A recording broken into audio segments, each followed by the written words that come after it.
온 나라가 난립니다. 지금 중대재해 때문에. 그죠? 어, 어제가 사실은 그 고 김용균 씨 사망 3주기가 되는 해입니다. 고 김용균 씨 사망 사건을 계기로 해서 산안법이 전면 개정이 되고요. 그 이후에도 사고가 줄지가 않자 중대재해처벌법이라는 것이 제정되었습니다. 그래서 그 시행 시기가 내년 1월 27일로 지금 뭐 거의 목전에 다가왔는데요. 이거 너무 과도한 법 아니냐.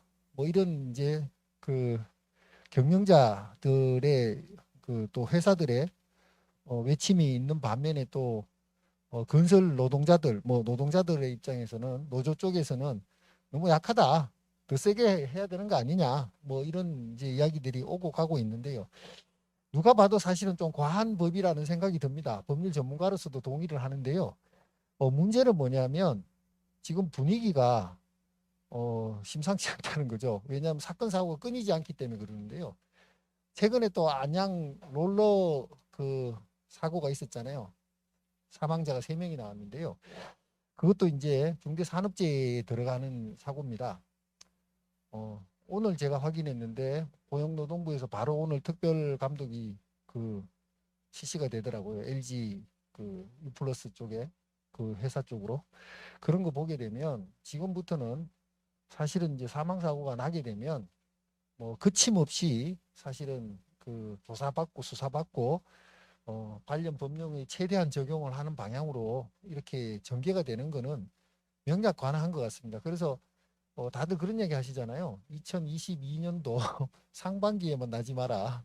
리딩 케이스 걸리면 죽는다. 뭐 그래서 이제 그런 얘기도 하시고 한데 어찌됐든 이 중대재해처벌법을 바로 알고 어떻게 대응을 하고 또 최소한의 우리가 뭘 해야 되느냐 이 정도는 오늘 제 강의를 통해서 좀 알 수 있으셨으면 하는 바람에서 진행을 하도록 하겠습니다. 아마 이제 내용을 보시게 되면 슬라이드가 한 130개 정도 되는데요. 내용은 뭐 제가 다 진행을 하겠습니다. 한 70개씩 그냥 진행을 할 텐데요. 핵심 위주로만 말씀드릴 거기 때문에 크게 뭐 여러분들이 걱정 안 하셔도 될 것 같습니다. 이런 이제 중대재해 사고가 왜 발생하느냐를 보게 되면 한 3가지 요인이 있겠죠. 첫 번째는 가장 이제 근로자 기인성을 보게 되면 근로자의 부주의가 있을 수 있습니다. 실제로 뭐 모든 근로자가 사망 사고를 당하는 건 아니잖아요. 부주의하신 분이 이제 당하게 되는데 그러면 그 개인적인 부주의 아니냐? 최근에 이제 롤러 그 사고도 마찬가지였는데요. 뭐 본인들이 부주의한 거 아니냐? 그 부주의한 거면 부주의한 그 개인의 책임으로 넘어가겠죠. 근데 그 부주의하다는 이유만으로 다 그 개인의 문제로 볼 수 있느냐라는 거죠. 분명히 그러한 이제 사고가 본인의 부주의에 기인한 것이면은 맞지만 그걸 근본적으로 안전 뭐 장치를 한다라든지 그런 조치가 어떠한 그 예방 조치가 이루어진 부분이 없다면 그 문제 있는 거 아니냐 이런 부분이 되겠습니다. 그러면 사실은 이제 안전은 비용의 문제고 돈의 문제인데요. 그러한 안전 설비를 구축하고 모든 거를 교육도 시키고 뭐 이런 걸 다 하려면 사실은 돈이 듭니다. 시간도 들고요. 그러면 돈과 시간에 대해서는 사실은 그 시공하시는 시공사의 문제잖아요. 그럼 시공사 입장에서 돈과 시간을 아끼기 위해서 해야 될 걸 안 하게 되면 이건 사실은 기업의 탐욕의 문제죠. 돈을 아껴서 돈 벌려고 하는 부분이니까. 자, 사실은 근데 이런 부분을 가지고 포커싱이 현재의 법률은 여기에 포커싱이 되어 있습니다. 기업에게. 이런 사고가 났을 경우에 어찌됐든 그 사고와 관련되어 있는 재반의 안전 조치, 필요한 안전 조치를 하나라도 빼지지 않고 완벽하게 했느냐 이것만 쳐다보겠다는 거죠. 거기에 대해서 문제가 있게 되게 되면 그 부분에 대해서는 처벌하고 규제하겠다라는 부분으로 사실은 현재의 법령들이 만들어지고 있는 거고 중대재해처벌법도 그의 일환으로 보여집니다. 물론 이 부분에 대한 건 필요한 부분이죠. 근데 자 이러면 근로자 그다음에 기업 여기서 끝나는 거냐 그 사고의 발생의 원인이 저는 그렇게 생각하지 않습니다.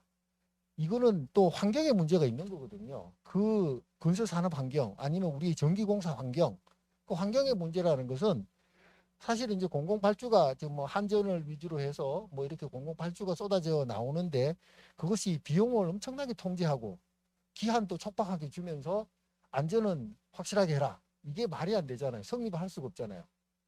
사실은 비용도 충분히 주고 기간도 충분히 주고 안전에 대한 조치를 할 수 있는 여력이 충분히 보장을 해주고 난 다음에 그 다음에 품질과 안전을 따져야 되는 거잖아요. 근데 사실은 우리는 그렇지 않잖아요. 우리 공공발주 시스템 자체는 대부분 다 비용 통제 시스템으로 가 있기 때문에 그런 게 신경 안 씁니다. 무조건 비용 통제로 까는 거죠. 적게 쓰는 업체가 먹는 겁니다. 적격심사라든지 뭐 이런 걸 하게 되면 적격심사의 요체가 뭐냐? 가장 낮은 금액을 쓴 업체로부터 계약 이행 능력 심사를 해서 적격 업체가 먹는 구조잖아요. 그러니까 비용 통제 구조로 가야 되는데 비용 통제 구조로 가도록 해놓고 사고 나게 되면 무조건 기업 책임이야. 이거는 사실은 근본적인 해결책은 아니라고 봅니다. 그런 관점에서 약간의 비판적인 시각을 가지고 이러한 그 대비를 하심에 있어서도 또 그 부분이 어찌 보게 되면 탈출구가 될 수도 있다라는 걸 미리 말씀을 드리고 진행을 하도록 하겠습니다. 안전은 돈의 문제입니다. 결국에는 누가 부담하느냐의 문제에 대해서 현재 지금 기업에 대한 규제나 처벌을 강화한다는 것은 그 안전에 드는 비용에 대한 부담을 기업이 해라. 문제를 맡은 기업이 해결해라. 라는 측면에서 이제 시작되고 있는 건데 그것이 근본적으로 시공사라든지 우리 업체가 다 해결을 할 수 있는 문제는 아니다는 거죠. 만약에 그걸 다 부담을 한다 그러면 망해버립니다. 마이너스가 돼버리니까. 그러니까 이러한 안전과 품질을 보장받는 사회, 안전한 사회를 만들기 위해서는 발주자 단계에서부터 출발을 해야 된다라는 관점을 가지고 있어야 되는 거고 그러한 부분에 대해서 현재 지금 중대재해처벌법이 전혀 그걸 외면하고 있지는 않다라는 거죠. 왜냐하면 그 경영 책임자에 처벌받는 경영 책임자의 발주기관, 발주자도 포함되어 있습니다. 직영 직감하는 발주자도 그러한 사고에 대한 책임을 져야 된다. 처벌받을 수 있다라는 걸 명시를 하고 있기 때문에 이러한 부분에 대해서 나아질 수 있다. 나아질 수 있는 가능성이 있고 청사진이 제시가 돼 있다. 뭐 청사진까지는 아니지만 그래도 공동의 책임을 지겠다라는 부분으로 이해가 되고요. 건설안전특별법도 지금 발주자나 감리자 뭐 모든 이제 그 플레이어들에 대한 그 의무와 책임을 강화하는 쪽으로 이제 되고 있다라는 부분도 여러분들이 한번 보실 필요가 있는 부분인 것 같습니다. 이건 설명드렸기 때문에 넘어가고요. 중대재해 규제 강화에 대해서 살펴보게 되면 결국에 한마디로 이런 말을 많이 했잖아요. 위험의 외주화. 근데 위험의 외주화란 말을 할 만한 게 사실은 사고가 나게 되면 대부분 다 사망사고가 났다. 작업 현장에 사망사고가 났다라고 하게 되면 특히 건설 현장에서는 거의 99%, 뭐 90% 이상이 하청업체 근로자들이 사망을 합니다. 그러니까 결국에 외주를 줬다는 얘기거든요. 하청을 줬다는 거죠. 그리고 사실은 사망 시간대도 보게 되면 낮이 별로 없어요. 밤이 많아요. 야간에 아니면 주말에. 이게 뭐냐 하면 돌간 작업을 했다는 얘기잖아요. 그러니까 그런 거 하면서 안전이나 이런 부분에 대한 걸 소홀히 그건 뭐냐 하면 시간과 비용이 쫓겨서 작업을 했다라는 것밖에 안 됩니다. 그런데 그것이 누가 했느냐는 거예요. 하청업체가 했다라는 거예요. 그리고 사실 현장을 가보게 되면 대부분 다 무슨 문제가 나오냐 하면 불법 하도급 문제가 필연적으로 나옵니다. 왜? 외주를 줬는데 하도급이 적법한 하도급이 아니었다라는 부분이 드러나게 되는 거고 설령 적법한 하도급이었다 하더라도 또 무슨 문제가 드러나냐면 하도급 금액이 너무 작다. 하도급 그 거래 금액이 원천 금액보다 훨씬 더 빈약하게 이루어졌다.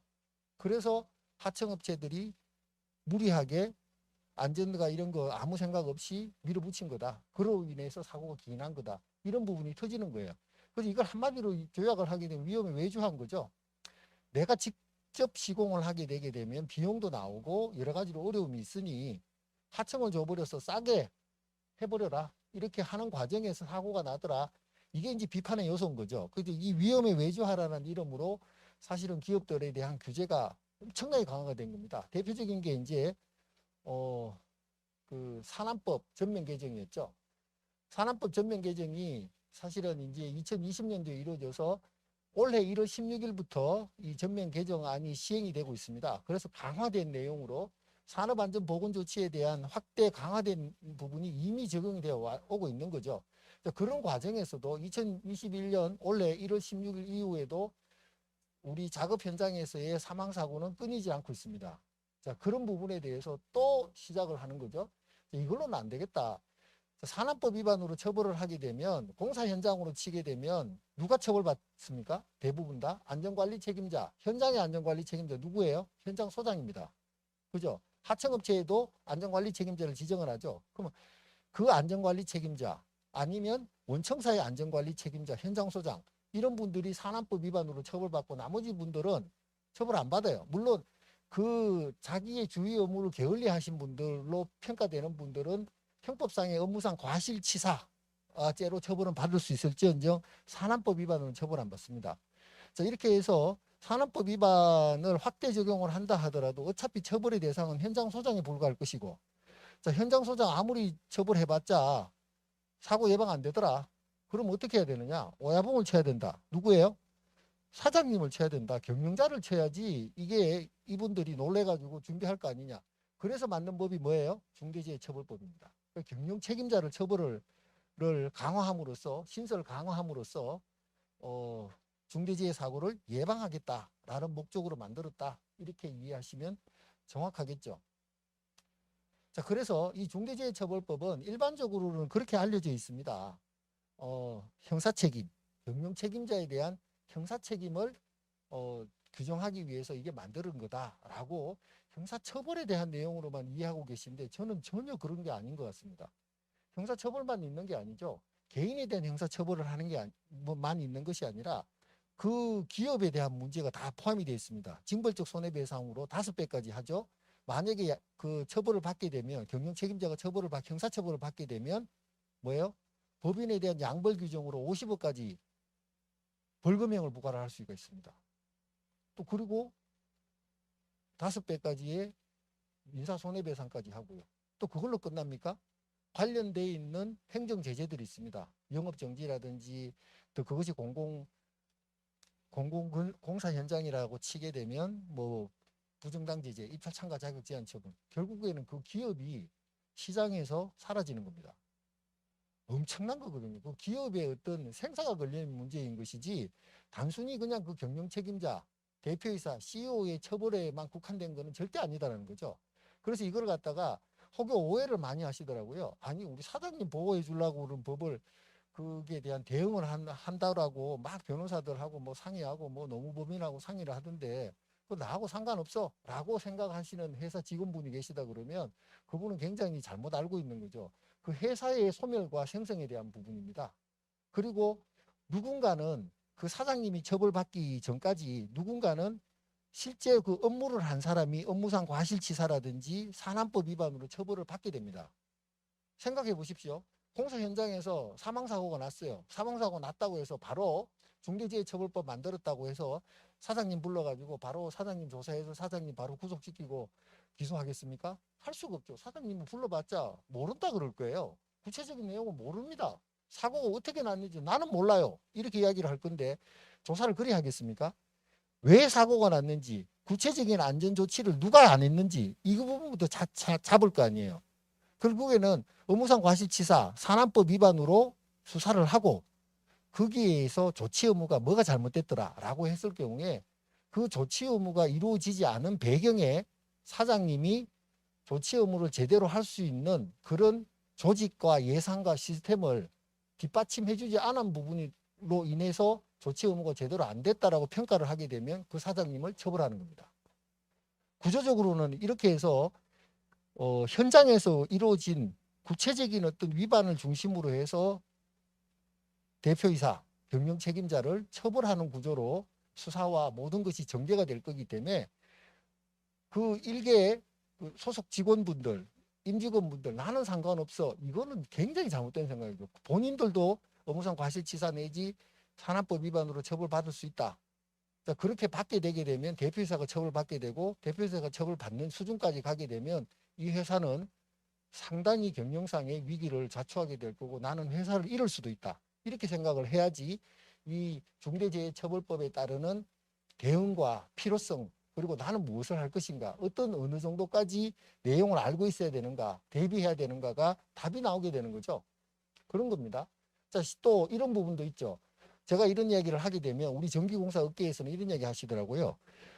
5인 미만 사업장에 대해서는 중대재해처벌법 적용 안 받습니다. 맞습니다. 안 받습니다.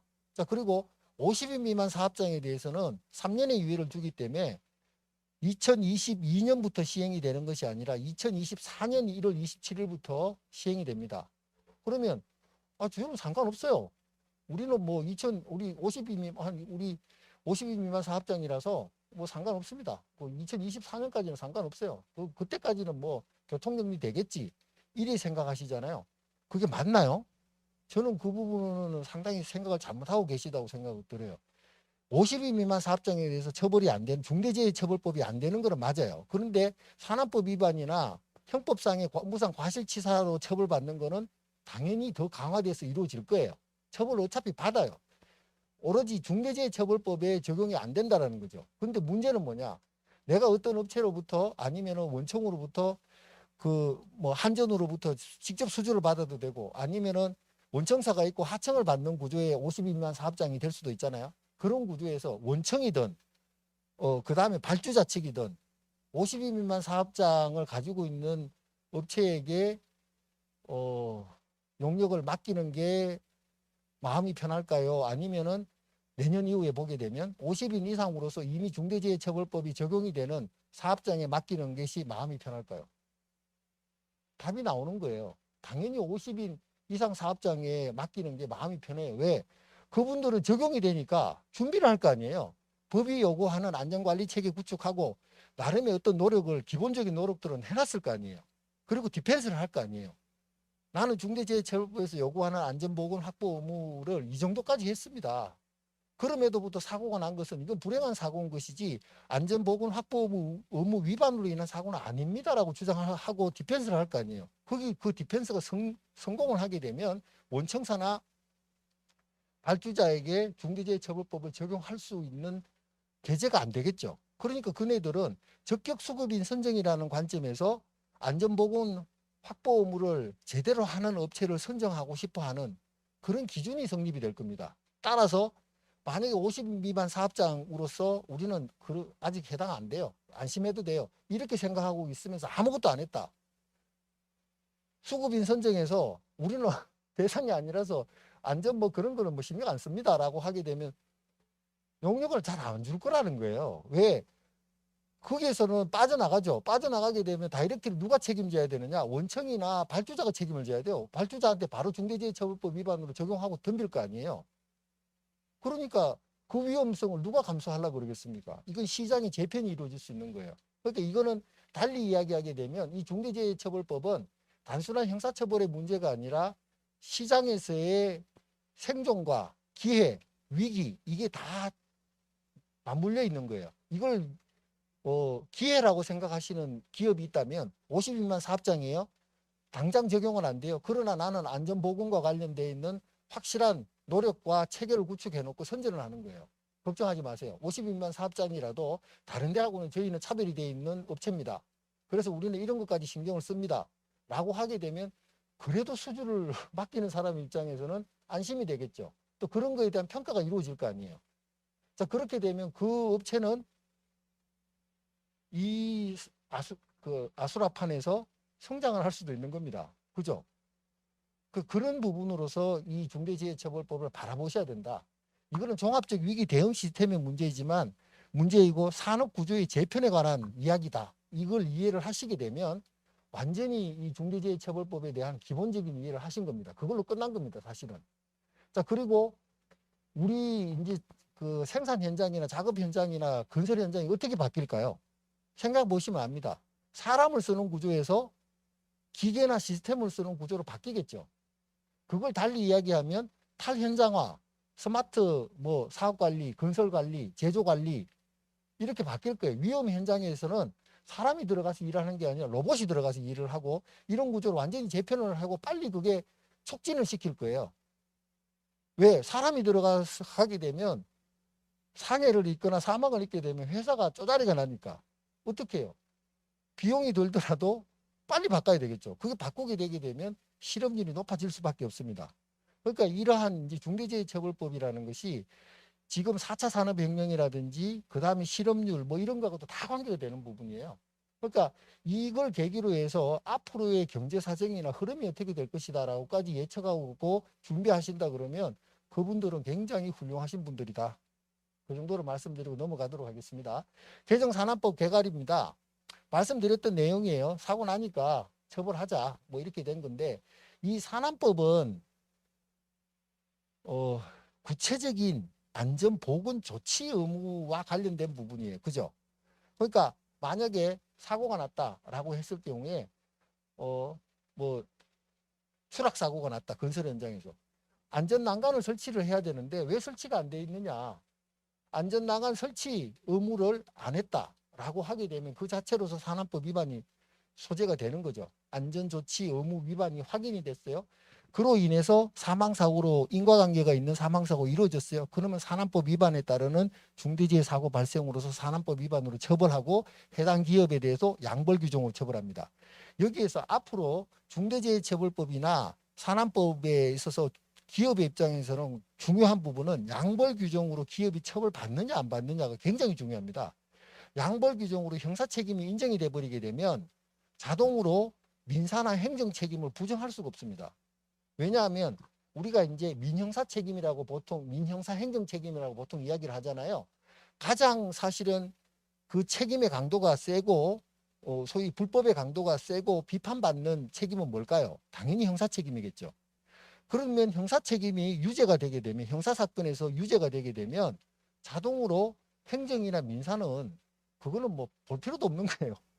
행정 제재 바로 받아야 되고요. 민사 책임에서 벗어날 수가 없어요. 근데 형사에서 만약에 무죄다 하게 되면 행정이나 민사에서 또 책임을 면할 가능성은 있겠죠. 하지만 형사가 무죄라고 해서 행정이나 민사가 자동으로 무죄 그 혐의가 없어지거나 책임을 안 지는 건 아니에요.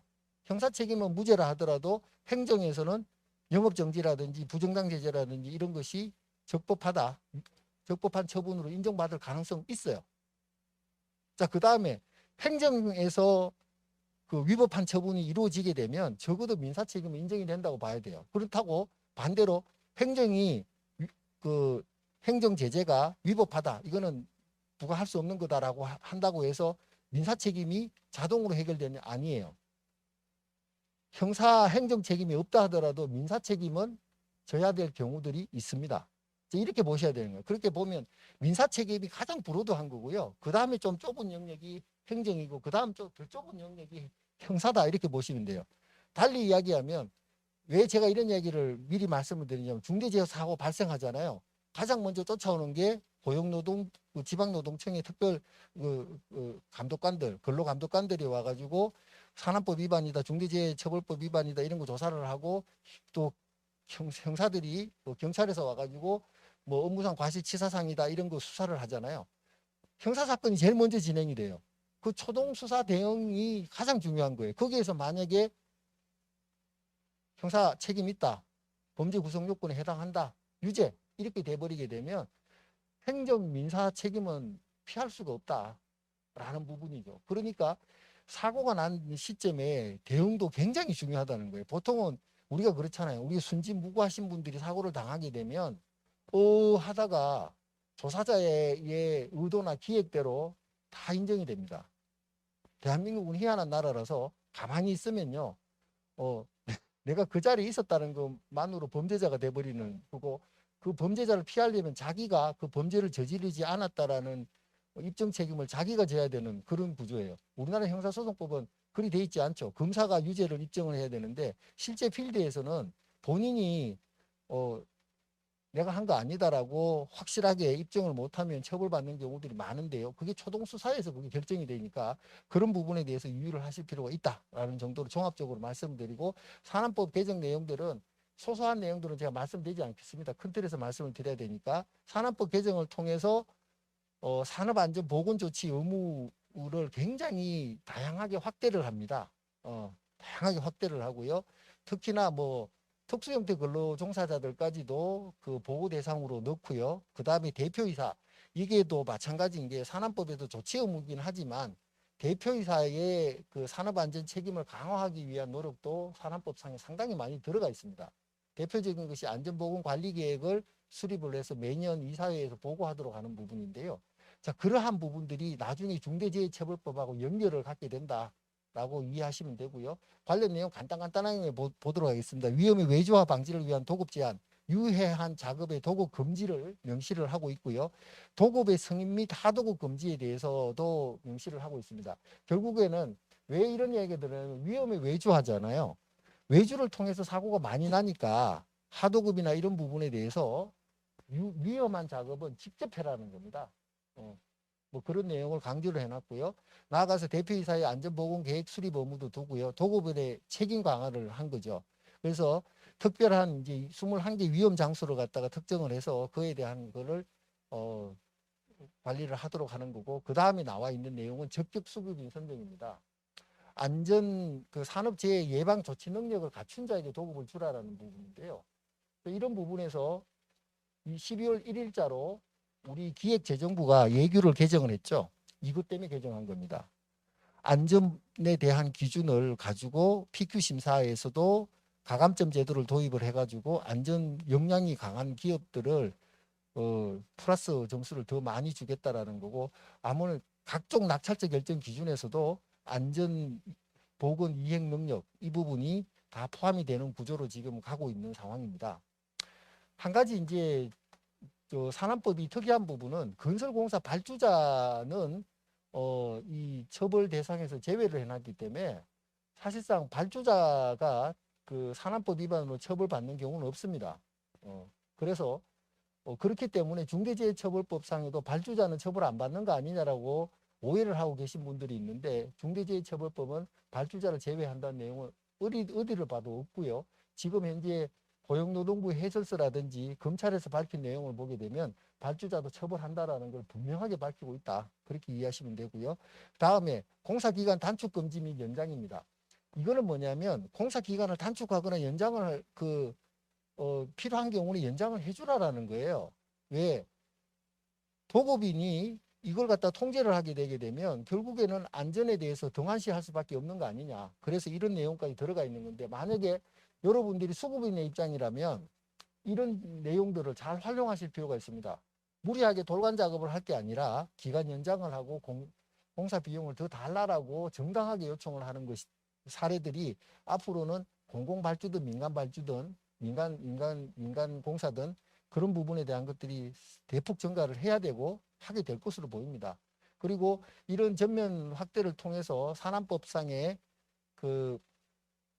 산안법 위반으로 처벌되는 부분도 굉장히 늘어난과 동시에 업무상 과실치사상죄에 대한 적용 범위도 확대가 되고 있고요. 실무적으로 보게 되면 거의 무과실 책임처럼 해요. 사고 나게 되면 무조건 사고 현장에 대해서 돋보기 들고 가가지고 어떻게든 하나라도 위반했겠지라고 잡아내서 엮어버립니다. 그래서 그 업무상 과실치사 내지 산안법 위반으로 기소를 세트로 해버리는 게 관례고요. 또 그렇게 이제 기소가 되게 되면 법원에서 완벽하게 그거 아닙니다라고 해명을 못하게 되면 유죄로 확정되는 게 지금 현 시대의 2021년도의 분위기라는 거죠. 그렇기 때문에 중대재해처벌법도 사고가 나게 되면 중대재해처벌법 적용과 처벌도 별반 다르지 않을 것 같다라는 예측 때문에 다들 두려워하시고, 이건 그럼 너무 과한 거 아니냐, 이런 분위기가 있는 거죠. 대표이사 안전보건계획 수립, 이사의 보고 의무, 이런 부분을 통해 가지고 대표이사가 안전보건 조치를 제대로 하도록 하기 위해서 내가 어떤 계획을 수립을 해서 계획을 수립을 했다라는 거를 이사회에 보고를 해야 되니까 이게 결국 연결이 되잖아요. 그렇게 이 대표이사가 책임으로부터 자유롭지 않도록 하기 위한 그런 규정이라고 보시면 되겠습니다. 자, 그럼에도 불구하고 이러한 산안법의 전면 개정을 통한 노력에도 불구하고 여전히 부족하다 해서 만든 법이 중대재해처벌법이고요. 중대재해처벌법을 이해함에 있어서는 반드시 이해를 해야 되는 게 산안법하고 중대재해처벌법이 뭐가 다른지를 아셔야 됩니다. 핵심적인 거는 중대재해처벌법은 안전보건 확보 의무에 대한 것이고요. 산안법은 안전보건 조치 의무에 대한 겁니다.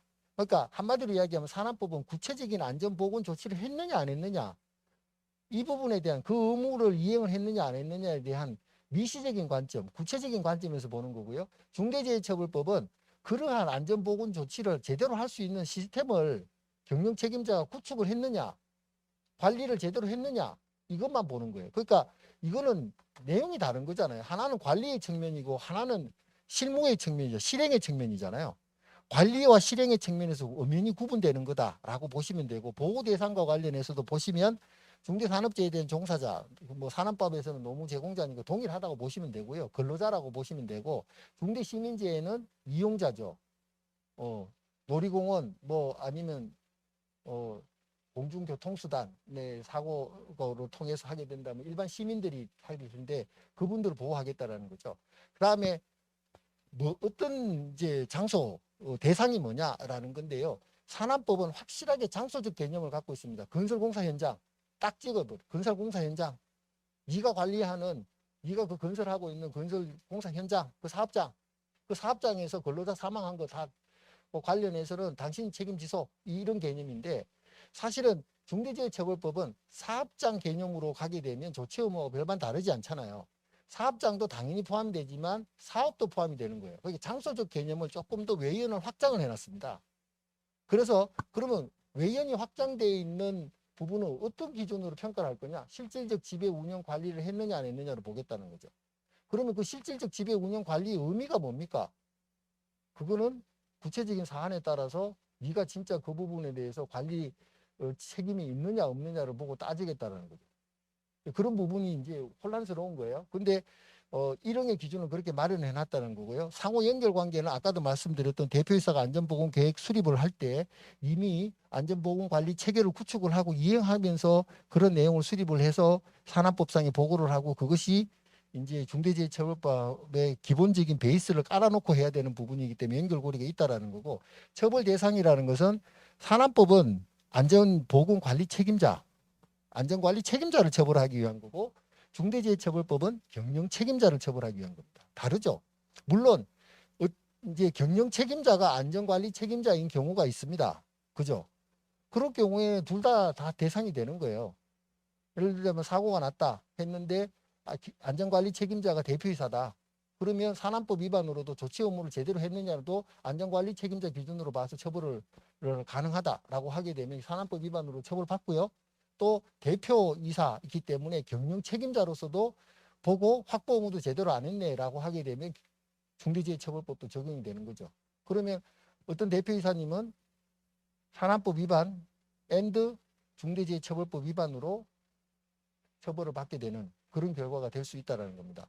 다음으로 보호 대상과 관련해서는 산안법은 도급에 한정됐는데 중대재해처벌법은 도급 위탁 용역으로 확장이 되어 있다는 거고요. 처벌 수준은 중대재해처벌법은 1년 이상 징역 또는 10억 원 이하 벌금이고, 산안법은 7년 이하 징역 또는 1억 원 이하 벌금입니다. 그런데 여기서 확실하게 구분하셔야 되는 게, 이쪽은요 선택형이고요, 이쪽은 병과형입니다.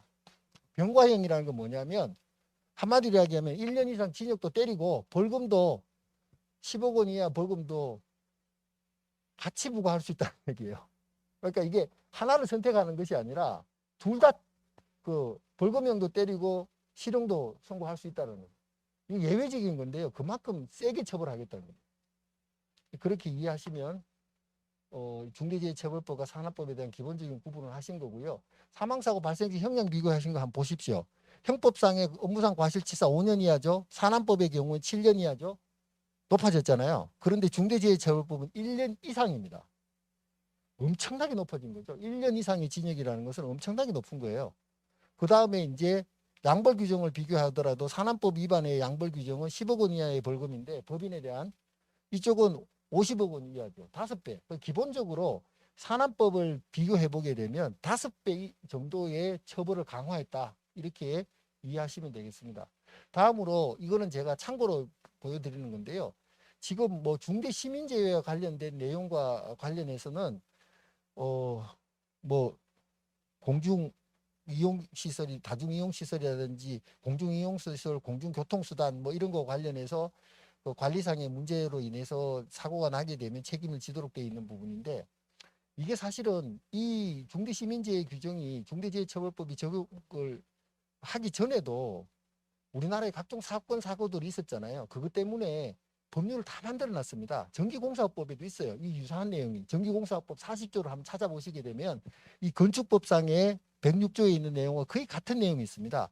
설계 시공, 공사 감리, 유지, 관리, 건축자재 제조, 유통과 관련해서 건축물이 부실하게 착공해서 이것이 하자담보 책임 기간에 이르는 동안 주요 구조부의 손괴를 일으켜서 일반인을 위험에 처하게 하는 경우에는 10년 이하의 징역인데, 만약에 그것이 사람이 죽거나 다친 경우에는 무기징역이나 3년 이상의 징역이 처한다. 강력한 규정이 있거든요. 이런 것들이 과거의 삼풍백화점 사건이나 정수대교 사건에 대해서 들어가 있는 내용인데, 이런 유사한 내용들은 건설산업기본법에도 있고요, 이 건축법에도 있고요, 건축물 관리법에도 있고요, 전기공사법에도 다 있습니다. 그럼에도 불구하고 추가적으로 중대재해처벌법을 통해 가지고 시민재해라는 규정으로 여기에 있는 것은 분명히 뭐까지 있습니까? 시기적인 제한이 하자담보 책임 기간이라는 부분이 있고, 뭐 여러 가지 이제 구성 요소들을 보게 되면 제한성이 있는데, 그걸 갖다가 또 확장을 해서 처벌을 할 수 있도록 하는 규정을 만든 것이 중대시민재해다라는 걸 보여드리기 위해서 제가 소개를 시킨 거고요.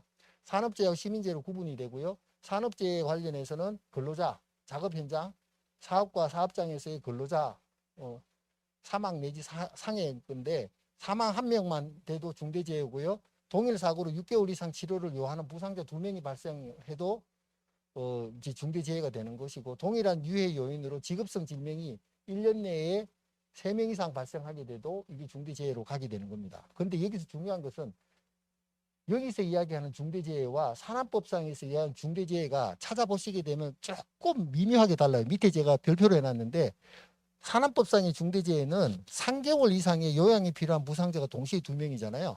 그 중대재해처벌법상의 중대재해보다 그 산업법에 있는 부분이 조금 더 외연이 넓다, 이렇게 보시면 되겠죠. 그 약간의 차이가 있다는 건 알고 계시면 좋을 것 같고, 시민재해 규정도 두고 있습니다. 그러면 여기에서 누가 그러면 이 부분을 안전보건 확보 의무를 해야 되느냐? 경영책임자입니다. 경영책임자라고 하면 그냥 쉽게 이야기하면 CEO인데요. 사업을 대표 총괄하는 권한 책임 있는 자. 그럼 왜 그 사람이 사업을 대표 총괄하는 권한이 있느냐? 조직과 예산을 가지고 있는 자입니다. 총책임자. 거기에 대한 결정권자. 이분이 이제 경영 책임자로 되게 되는 건데, 말씀드렸다시피 이 경영 책임자에는 공공발주기관장도 포함된다라고 법문에 명시가 되어 있습니다. 공공발주기관장이 포함된다 그러면 민간 발주자도 당연히 포함이 될 수 있다, 포함된다라고 해석하는 것이 맞습니다. 자, 그러면 어떤 걸로 쟁점이 되느냐? 누가 경영 책임자냐? 사고가 났다라고 하게 되고, 만약에 안전보건 확보 의무에 문제가 있다라고 이제 의심을 하게 되게 되면 이제 처벌을 하려면 쟁점이 있을 거 아니에요. 누구를 어떤 단계로 경영 책임자 누구냐 찾게 되는 거고, 두 번째 안전보건 확보 의무를 그 경영 책임자가 다 했느냐, 이런 부분으로 이제 핵심 쟁점은 이리 갈 거라는 거고요. 그러면 그 경영 책임자가 안전보건 확보 의무를 왜 해야 되느냐에 대해서는 뭐 일반적인 내용이죠. 종사자의 생명, 신체의 안전 보건상 위험을 방지해야 되는 의무를 이 경영 책임자가 지고 있기 때문에, 그러한 부분에서 이걸 방지하기 위한 시스템을 구축하고 그런 거를 이행 점검하고 관리상의 조치를 해야 된다라는 목적으로 보시면, 시민제도 뭐 대동소이한 내용입니다. 자, 구체적인 안전보건 확보 의무 내용을 보시게 되면, 첫 번째, 재해 예방 필요 인력 및 예산 등 안전보건 관리 체계를 구축하고 이행해 가는 조치를 해야 되고요. 그 대책 수립과 이행해 가는 조치, 그 다음에 중앙행정기관, 지방자치단체가 법령에 따라 개선 시행 등을 명한 사항이 이행해 가는 조치, 그리고 의무 이행에 대한 관리상의 조치. 결과적으로 보게 되면 인적 물적 기반과 시스템을 구축을 하고 이행 점검하고 관리상을 조치를 다 해라라는 거죠. 자, 그러면 여기에서 중요한 이제 의무 중에 하나는 유해 위험 방지 의무와 관련된 부분인데, 산업재해의 경우에 종사자, 근로자들을 포함하기 위한 부분이고, 여기에서는 특수고용직도 포함이 된다는 거고, 그럼 어떤 대상이냐? 실질적 지배 관리를 하고 있는 사업장이 되는 거고요. 중대시민재의 경우에는 모든 사람입니다. 이용자들 모든 사람이 다 포함이 되겠죠. 중대시민재의 대표적인 사례로 이제 보자면, 과거의 불행 사고 중에 하나를 꼽으라 그러면 대표적인 사고가 세월호 사건이 되겠죠. 2014년 4월 16일자에 있었던 세월호 사건이 만약에 2021년 1월 27일 이후에 발생하게 된다 그러면, 그거는 뭐 엄청난 이제 처벌을 동반하게 되는 그런 중대시민재해 사건이 될 겁니다.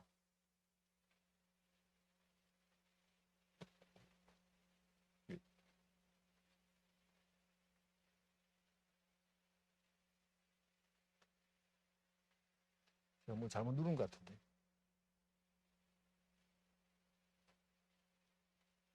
이거, 예. 네, 그래서 처벌 조항을 보시게 되면 뭐 처벌 조항도 중대산업재해하고 시민재해를 제가 비교해 놨으니까 이건 참고로 보시면 될 것 같고요. 뭐 처벌 조항과 관련해서 이게 고의범이냐 아니냐 뭐 이런 얘기를 하는데요. 큰 의미는 없는 것 같습니다. 뭐 사실상 이 고의범으로 볼 거냐 과실범으로 볼 거냐에 대해서 논란이 있지만 뭐 일단은 고의범으로 본다. 산업법 위반도 고의범으로 본다는 얘기 있지만 사실상 이거는 미필적 고의를 넘어서서 인식이 있는 과실만 있어도 뭐 처벌을 하는 걸로 보여지는 것 같아서요. 이런 뭐 아카데믹한 논의는 의미가 없는 것 같고 실제로 그러면 어떻게 처벌받느냐 이런 부분입니다. 만약에 지금 사고가 났다. 내년 이후에 사고가 난다라고 하게 되면 똑같은 공사 현장에서 안전관리 책임자로 현장 소장이 있는 상황에서 사고가 났다. 현장 소장님은 일단 기본적으로 업무상 과실치사하고 산업법 위반으로 지금과 동일하게 수사가 될 거고요. 그 부분이 인정이 된과 동시에 그 대표이사에 대한 안전보건 확보 의무, 중대재해처벌법 위반의 적용 여부가 검토가 될 겁니다. 그렇게 해서 만약에 그게 된다라고 하게 되면 대표이사는 중대재해처벌법 위반으로 기소가 되고 소장님은 업무상 과실치사 그리고 저쪽도 뭐 대표이사님도 업무상 과실치사 플러스 중대재해처벌법 위반 소장님은 업무상 과실치사 플러스 산업법 위반 이렇게 처벌되는 게 가장 일반적인 형태가 되지 않을까 그렇게 예상을 하고 있고요. 물론 하청업체가 있다 그러면 하청업체에도 또 동일한 구조가 됩니다. 안전관리 책임자인 그 분은 뭐 동일하게 그렇게 되고 그 하청업체의 대표이사도 중대재해처벌법 위반 동일하게 그렇게 의율이 될 걸로 보입니다. 징벌적 손해배상이 있고요. 그 다음에 직위 적용예에 대해서는 아까 제가 설명을 다 드렸습니다. 자, 그리고 이 구체적인 내용에 대해서는 중대재해처벌법에서 시행령에 했고요. 이게 7월 12일 날 입법 예고됐다가 얼마 전에 11월 달인가 그때 이제 시행령이 통과가 돼서 확정이 됐죠. 그래서 그 내용을 한번 살펴보겠습니다. 시행령에 위임해 놓은 것은 중대재해 중에 직업성 질병의 범위 24개의 직업성 질병에 대한 부분을 디파인을 했고요. 그 다음에 확보 의무 내용과 관련해서 조금 더 그 안전보건관리체계 구축 및 이행에 관한 내용들을 조금 더 자세하게 규정하는 형태.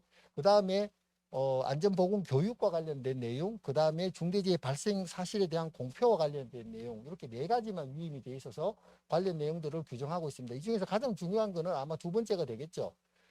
그 외 법률상 개념 요소에 대한 구체화 가능성은 없다고 보시는 게 맞죠. 위임되지 않는 범위 내에서 다루는 거는 어려운 거니까요.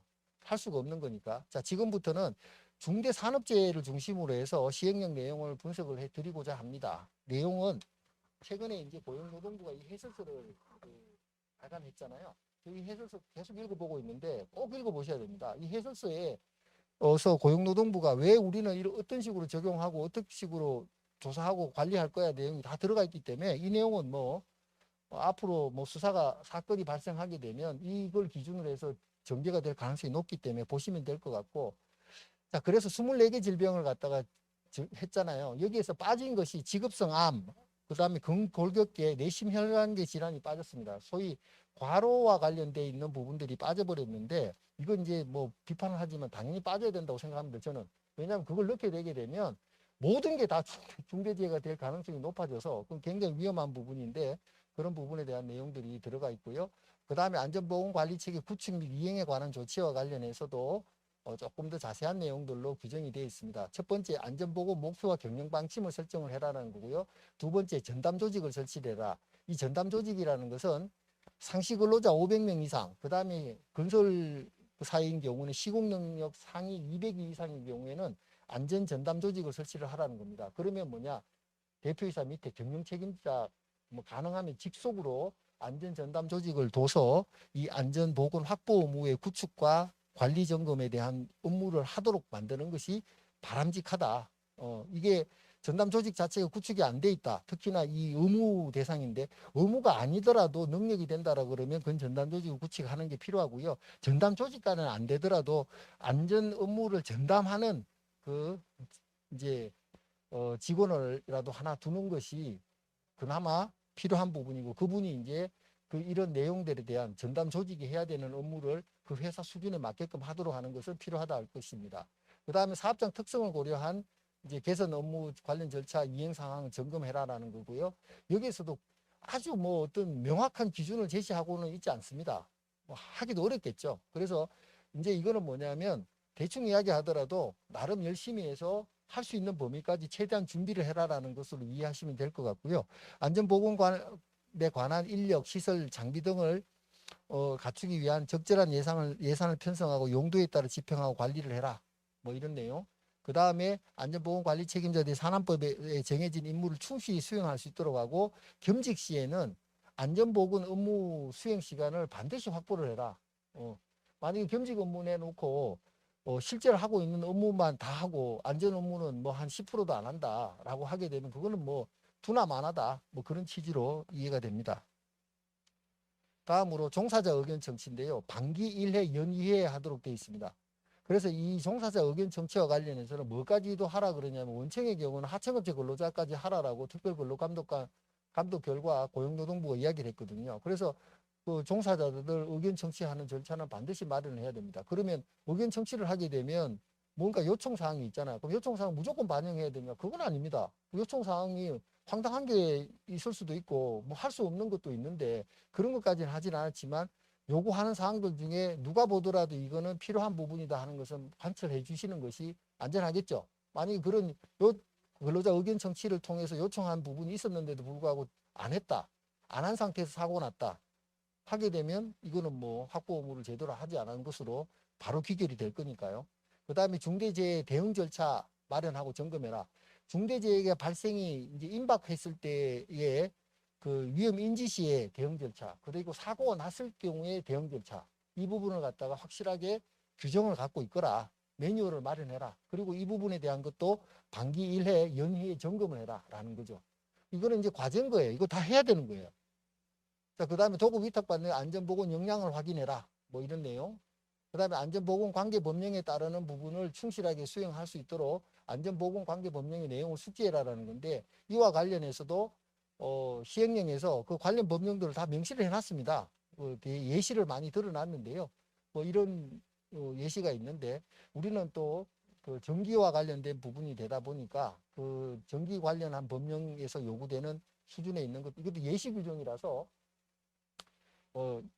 여기에 포함 안 된 거는 안전보건관계법령이 아니다. 이렇게 해석할 수도 없는 겁니다. 그래서 그런 그 관련 법령에서 요구하는 안전에 대한 필요성 조치를 다 하시는 것이 필요하고요. 자, 그런 내용들이 쭉 돼 있습니다. 그 다음에 구체적인 안전보건 조치 의무하고는 좀 다르다는 거죠. 이거는 구체적인 안전보건 조치가 되도록 하기 위한, 확보하기 위한 시스템의 구축에 대한 문제다라는 부분으로 이해하시고 그 관련 내용들에 대한 부분도 그 불이행 상황에 대한 보고가 되는 경우에도 이 부분을 적절하게 보고 평가해 가지고 이제 반영을 하도록 하는 뭐 그런 부분으로 이해하시면 될 것 같습니다. 기타 내용에 대해서는 안전보건 교육을 20시간 이내로 시행을 해야 되고 이거 안 하게 되면 과태료 처분받도록 돼 있고요. 또 중대재해처벌 유죄 확정 사업장에 대해서는 명칭과 뭐 이런 거 관련해서 공표를 하도록 돼 있는 내용들이 있습니다. 결과적으로 이런 중대재해 법령에서 요구하고 있는 시행령의 조항들은 유해 위험 요인 점검, 적절한 예산 편성, 종사자 의견 반영, 대응 절차 수립, 수급 인근 안전보건 역량 등과 관련되어 있는 내용들로 되어 있는데요. 이런 내용들은 를 하기 위해서는 체계 구축 절차에 마련 이행 점검이 이루어질 수 있도록 조직을 개편하고 관련 규정과 또 그 담당 업무를 하시는 분들의 아레나를 분명하게 정비를 할 필요가 있다는 거고 이거는 이제 전담 조직 정도로 갖추는 경우에는 완벽하게 이런 부분을 하고 있고 해야 되는 건데 대기업들이나 뭐 지금 공공발주 기관들 큰 기관들은 다 하고 있습니다. 다 준비하고 있는데 문제는 뭐냐면 작은 기업들이 이걸 할 수 있겠느냐라는 거죠. 할 수 있겠느냐는 거죠. 그런 부분에서 할 수 있겠느냐라는 부분에서 못하니까 안 할란다라고 포기를 해서는 안 된다라는 건데요. 이 부분을 하기 위해서 적어도 우리가 그 최소한의 해야 될 부분에 대해서 말씀을 좀 드리겠습니다. 경영 책임자 범위를 명확하게 할 필요가 있다라는 부분 보시면 될 것 같고요. 뭐 이런 내용도 다 생각하도록 하겠습니다. 고용노동부가 사실은 특별 감독을 최근에 막 하면서 안전진단의 5가지 계명에 대한 걸 이야기를 했는데요. 이런 부분에 보시게 되면 경영 방침을 전사가 공유를 해야 된다는 거고, 적절한 전문 인력을 배치를 해야 된다는 거고, 적정 안전보건 예산을 편성해야 된다는 거고, 종사자 의견 수렴 확대, 안전 중심 협력업체 선정. 사실은 지금까지 했던 내용들을 그냥 5개 항목으로 정리했다라고 보시면 될 것 같은데, 이런 부분을 염두에 두고 관련 이제 시스템을 정비를 해야 되는데, 큰 회사들은 사실은 안전보건 전담 조직을 두고 거기에 대한 CSO, 소위 이야기하는 안전 담당 임원을 둬가지고 이걸 갖다가 하고, 그것도 의사결정과 관련해서도 안전보건 경영위원회라는 걸 통해 가지고 공신력과 전문성을 확보하는 이런 부분으로 저희가 이제 권고를 하고 있는데, 작은 업체들은 이런 할 수가 없어요. CSO를 두고 뭐 안전전담 조직 두고 안전보건 경영위원회 따로 둬가지고 우리는 이렇게 열심히 하고 있습니다라고 보여주려면 그 보여주는 돈이 엄청나게 드는 거기 때문에 할 수가 없는 부분인데, 이거 할 수 없는 거를 제가 반드시 하라는 건 아니고요. 법상으로 의무가 있는 것들만 하자라고 보시게 되면 다른 것들 다 한번 보시면 참고로 보시고요. 반드시 해야 될 거를 제가 말씀을 좀 드리고 넘어가도록 10분 쉬도록 하겠습니다. 반드시 해야 될 거. 안전보건관리 규정은 어차피 산안법상에서 요구되는 부분이라서 안전보건관리 규정은 가지고 있어야 됩니다. 그죠? 그래서 이거는 구체적인 안전보건 조치 의무와 관련된 부분인데, 이번 기회에 안전보건관리 규정이 제대로 되어 있는지를 한번 점검을 해보시는 게 필요할 것 같고요. 그 다음부터입니다. 결국에는 경영책임자 업무규정, 결국엔 중대재해처벌법에 따르는 경영책임자가 안전보건관리체계를 구축하고 어떻게 운영할 것인지에 대한 그런 업무규정을 가지고 있을 필요가 있다는 거고, 큰 회사들의 경우에는 저희가 안전보건경영위원회 규정을 갖다가 따로 만들어서 경영위원회도 이런 거 한번 운영해 보세요라고 권고를 하고 있고 수용하고 있는 상황인데, 이건 꼭 해야 되는 건 아닙니다. 법상에 있는 내용도 아니고. 다음으로 법상으로 반드시 해야 되는 건 두 가지입니다. 중대재해 대응 규정, 아까 말씀드렸잖아요. 임박했을 때 어떻게 할 거냐, 사고 났을 때 어떻게 대응할 거냐, 이 부분에 대한 것들은 사실은 저희가 뭐 표준안 내릴까 기본 포맷을 갖고 있습니다. 이런 것들은 회사 이름으로라도 하나 만들어 가지고 공표를 하고 이제 하실 필요가 있다는 거. 그다음에 협력업체 관리 규정, 협력업체를 적격수급인 선정을 위한 어떤 관리 규정도, 물론 뭐 우리는 협력업체 선정 안 해요 라고 하게 되면 할 말이 없는데, 협력업체 관리 규정도 두라고 돼 있단 말이에요. 그렇기 때문에 협력업체 관리 규정도 뭐 하나 두시고 둘 필요가 있다. 그래서 1월 27일 전에 요 4가지 규정에 대한 부분을 중심으로 해서 중대재해처벌법의 시행에 대해서 우리는 얼마나 준비를 해왔는지를 한번 점검을 해보시고요. 필요하다 그러면 노무법인이나 뭐 저희 같은 법무법인에 요청을 하십시오. 그 비용은 크게 제 생각엔 걱정 안 하셔도 될 것 같아요. 왜냐하면 이미 만들어 놓은 걸 갖다가 그 회사에 맞게끔 튜닝해서 드리면 되는 거니까 적은 비용으로라도 얼마든지 가능할 것 같고요. 지금 저희들도 뭐 상당히 많은 금액으로, 큰 금액으로 했던 그 컴플라이언스 프로그램을 구축하는, 아까 보셨던 큰 회사들 같은 경우에 가서 실제로 유해 현장까지 가서 확인하고 인터뷰하고 그리고 조직 진단 다 해가지고 조직 운영 어떻게 할 것이냐에 대한 그런 것까지도 다 하게 되면 비용이 많이 나올 수밖에 없는데, 그런 거는 뭐 우리가 할 수가 없다.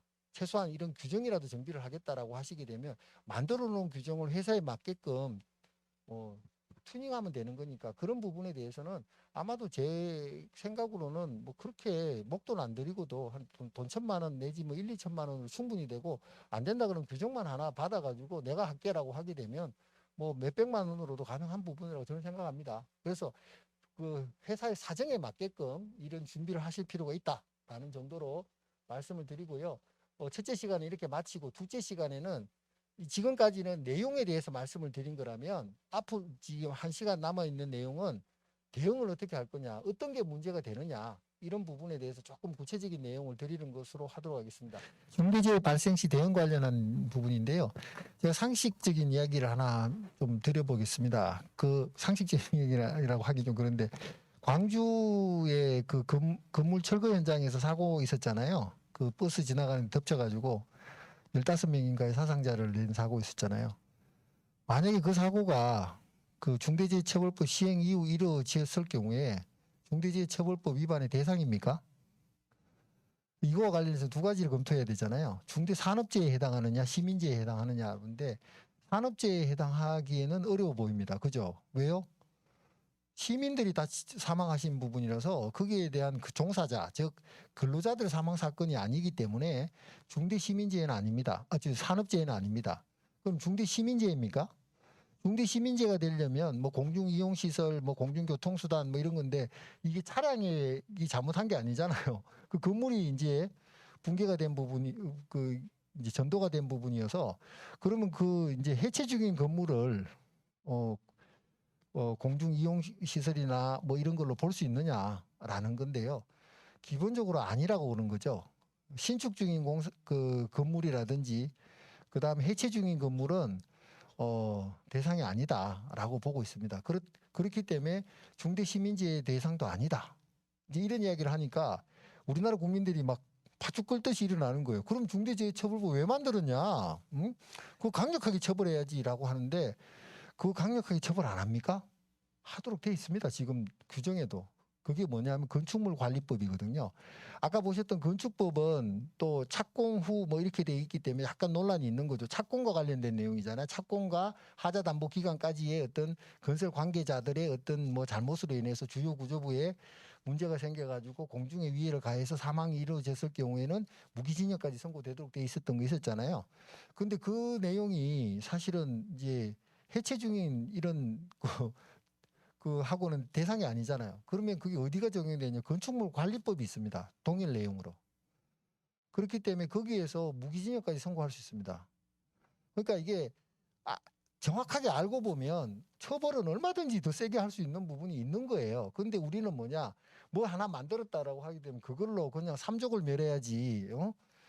성에 안 찬 거예요. 그러면서도 그걸 더 세게 만들어라, 더 강하게 만들어라 하는데 사실은 규제나 처벌로 얻어지는 건 아무것도 없습니다. 여러분 자녀 교육 해보셨잖아요. 몽둥이 들고 팬다고 해가지고 잘 되는 거 보셨습니까? 차라리 유인책을 쓰는 게 낫죠. 칭찬은 뭐 고래를 춤추게 한다고 칭찬해주면서 살살 유도하게 되면 올바른 길로 조금 더 나은 길로 가는 게 매를 드는 것보다는 낫더라는 거죠. 자, 그런 부분으로 저는 이 중대재해 사고를 바라봤으면 싶다라는 생각이고요. 중대재해 발생 시 법적 쟁점에 대해서 말씀을 드리면 사실은 형사사건으로 시작을 하지만 민사 행정까지도 막 이제 종합 입체 작품이다라는 부분을 말씀드리기 위해서 한 거고요. 여기 이제 뭐 아까 말씀드렸다시피 고용노동부하고 일단 경찰에서 수사를 하게 될 거고요. 수사에 대해서는 이제 다루는 것은 형법상의 업무상 과실치사상, 그 다음에 중대재해법 위반, 산안법 위반, 건축법 위반, 전기공사법 위반 뭐 이런 거 다 이제 형사 책임이 있는 내용들 다 수사를 할 겁니다. 그리고 또 기본적으로는 민사적으로는 한 가지가 있는 게 고용노동부 장관이 바로 작업중지 명령을 때릴 거예요. 그러면 거기에 있는 모든 이제 업무를 할 수 없는 샷다운이 되는 거죠. 이 샷다운도 사실은 엄청 그 기업의 입장에서는 풀어야 되는 과제입니다. 이 샷다운 기간이 오래되게 되면 계약을 뭐 이행을 못 하잖아요. 공사를 못 하게 되니까 공사의 책임 문제가 따르죠. 계약상 책임, 지체상감이 발생할 수도 있는 거고 그게 너무 길어지거나 뭐 하게 되면 계약 해지를 당할 수도 있는 거고 협력업체 관계 내지 뭐 여러 가지 이해관계 업체들과의 법률적인 송사에 휘말릴 수 있는 부분이 또 있습니다. 다른 어떤 기본적으로 뭐 손해배상이나 산재 문제를 제외하더라도 자 그리고 그럼 여기서 끝나는 게 아니라 행정제재의 문제가 있게 되는데 시공사의 경우에는 건설산업기본법에 따른 영업정지가 있고요. 또 국토교통부 장관이 공공건설공사 하도급 참여 제한 처분을 할 수 있도록 되어 있습니다. 또 그다음에 우리 건설 엔지니어링사의 경우에는 건진법상의 영업정지가 있고 건설기계사업자의 경우에는 건설기계관리법상의 사업정지가 있고요. 그것이 공공발주 현장일 경우에는 부정당 제재, 입찰 참가 자격 제한 처분을 하도록 되어 있습니다. 다행히 전기공사업법에는 전기공사 현장에서 중대재해 사고 났다고 해서 영업정지를 하도록 되어 있는 규정은 아직은 없습니다. 그런데 누군가가 국회의원이 발의를 할 수도 있는 거고 요구가 있을 수도 있는 거고 그런 규정이 앞으로 안 만들어지는 법이 없죠. 그거는 이제 현재는 없지만 뭐 그렇게 이해하시면 되겠습니다. 다음에 이런 이제 영업정지나 부정당 제재의 기준은 사망 사고가 난 경우에 영업정지 내지 이제 부정당 제재를 많이 하는데요. 물론 건진법상에서는 사망 사고가 아니다 하더라도 그 영업정지를 할 수 있는 근거가 있습니다만은 대체로 사망 사고가 난 경우에 하는데 한 명이 사망한 경우에는 영업정지나 부정당 제재를 대체로 하지 않고요. 2명 이상 사망한 경우로 지금 돼 있습니다. 그러니까 사망 사고가 나더라도 한 명이 이제 사망을 하느냐, 두 명 이상이 사망하느냐는 기업의 입장에서는 엄청난 차이가 있는 거죠. 자, 그렇게 지금 현재 두 명 이상으로 되어 있는데 지금 현재 제가 기재부로부터도 연락을 받고 있는데 개정 한 명 이상만 사망을 하거나 사망하지 않더라도 그 부정당기제 처분을 하는 법안을 그 지금 뭐 올라가는 것 같다라는 얘기를 하고 저한테 의견을 묻길래 저는 반대를 했습니다. 굳이 그렇게까지 뭐 이렇게 얘기했었는데 그렇게 돼 있고, 건설안전특별법안 지금 국회에 상정돼 있는 경우에도 거기에도 보면 한 명 이상만 사망을 하더라도 사망사고만 있으면 영업정지를 할 수 있도록 그렇게 이제 법안이 돼 있기 때문에 향후에는 한 명 사망의 경우 내지 사망자가 없는 경우에도 상해라든지 뭐 다른 어떤 공중의 위해 부분으로 인정이 되는 부분에도 영업정지나 부정당기를 하는 방향으로 법이 개정될 그 가능성이 높다. 이 정도로 말씀을 드리고요. 또 문제는 뭐냐면 이런 중대재해 사고가 발생했을 때는 그 하나로 끝나질 않습니다. 모든 현장이, 제가 경험했던 수많은 현장에서도 모든 현장이 그 중대재해 사고 하나로 끝난 걸 하나도 본 적이 없습니다. 조사하게 되면 아까도 말씀드렸잖아요. 불법 하도급 다 튀어나옵니다. 근로기준법 위반 튀어나오게 되고요. 뭐 이런 부분이 있어서 반드시 이건 하도급 문제하고도 연결이 되더라 라는 부분이고, 또 뭐냐 하면 하도급하고 부실 시공의 문제하고 연결이 되는 가능성이 상당히 높습니다. 그래서 그런 부분도 참고하실 필요가 있다라는 거고요. 사고가 나게 되면 당연히 이제 바로 신고하고 현장 보존하는 게 가장 핵심입니다. 산안법에 나와 있는 내용이고, 그거 안 하게 되면 그 자체로도 강력한 형사처벌을 받습니다.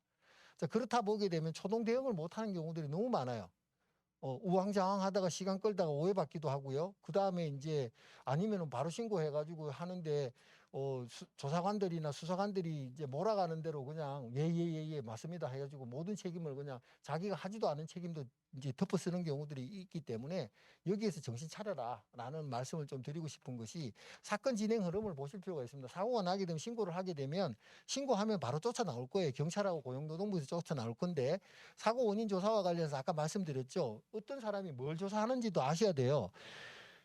경찰들은 형법상 업무상 과실치사상죄를 하게 되고요. 또 중대재해처벌법상의 시민재해 부분을 조사를 합니다. 그러니까 시민재해 사안이 아니다라고 하게 되면, 산업재해 사안이다라고 하게 되면 당연히 업무상 과실치사상에 대해서만 경찰들은 수사를 하게 될 거고, 결국에는 업무상의 주의 의무, 이 부분은 산안법상에 나와 있는 안전보건조치 의무하고 동일한 거예요, 사실상. 그렇기 때문에 뭐 또친개친이긴 합니다만은 이중으로 중복 조사를 받고 있다는 느낌이 들 정도실 거예요. 자, 그 다음에 고용노동부에서 특별감독관들은 나와서 뭘 하느냐?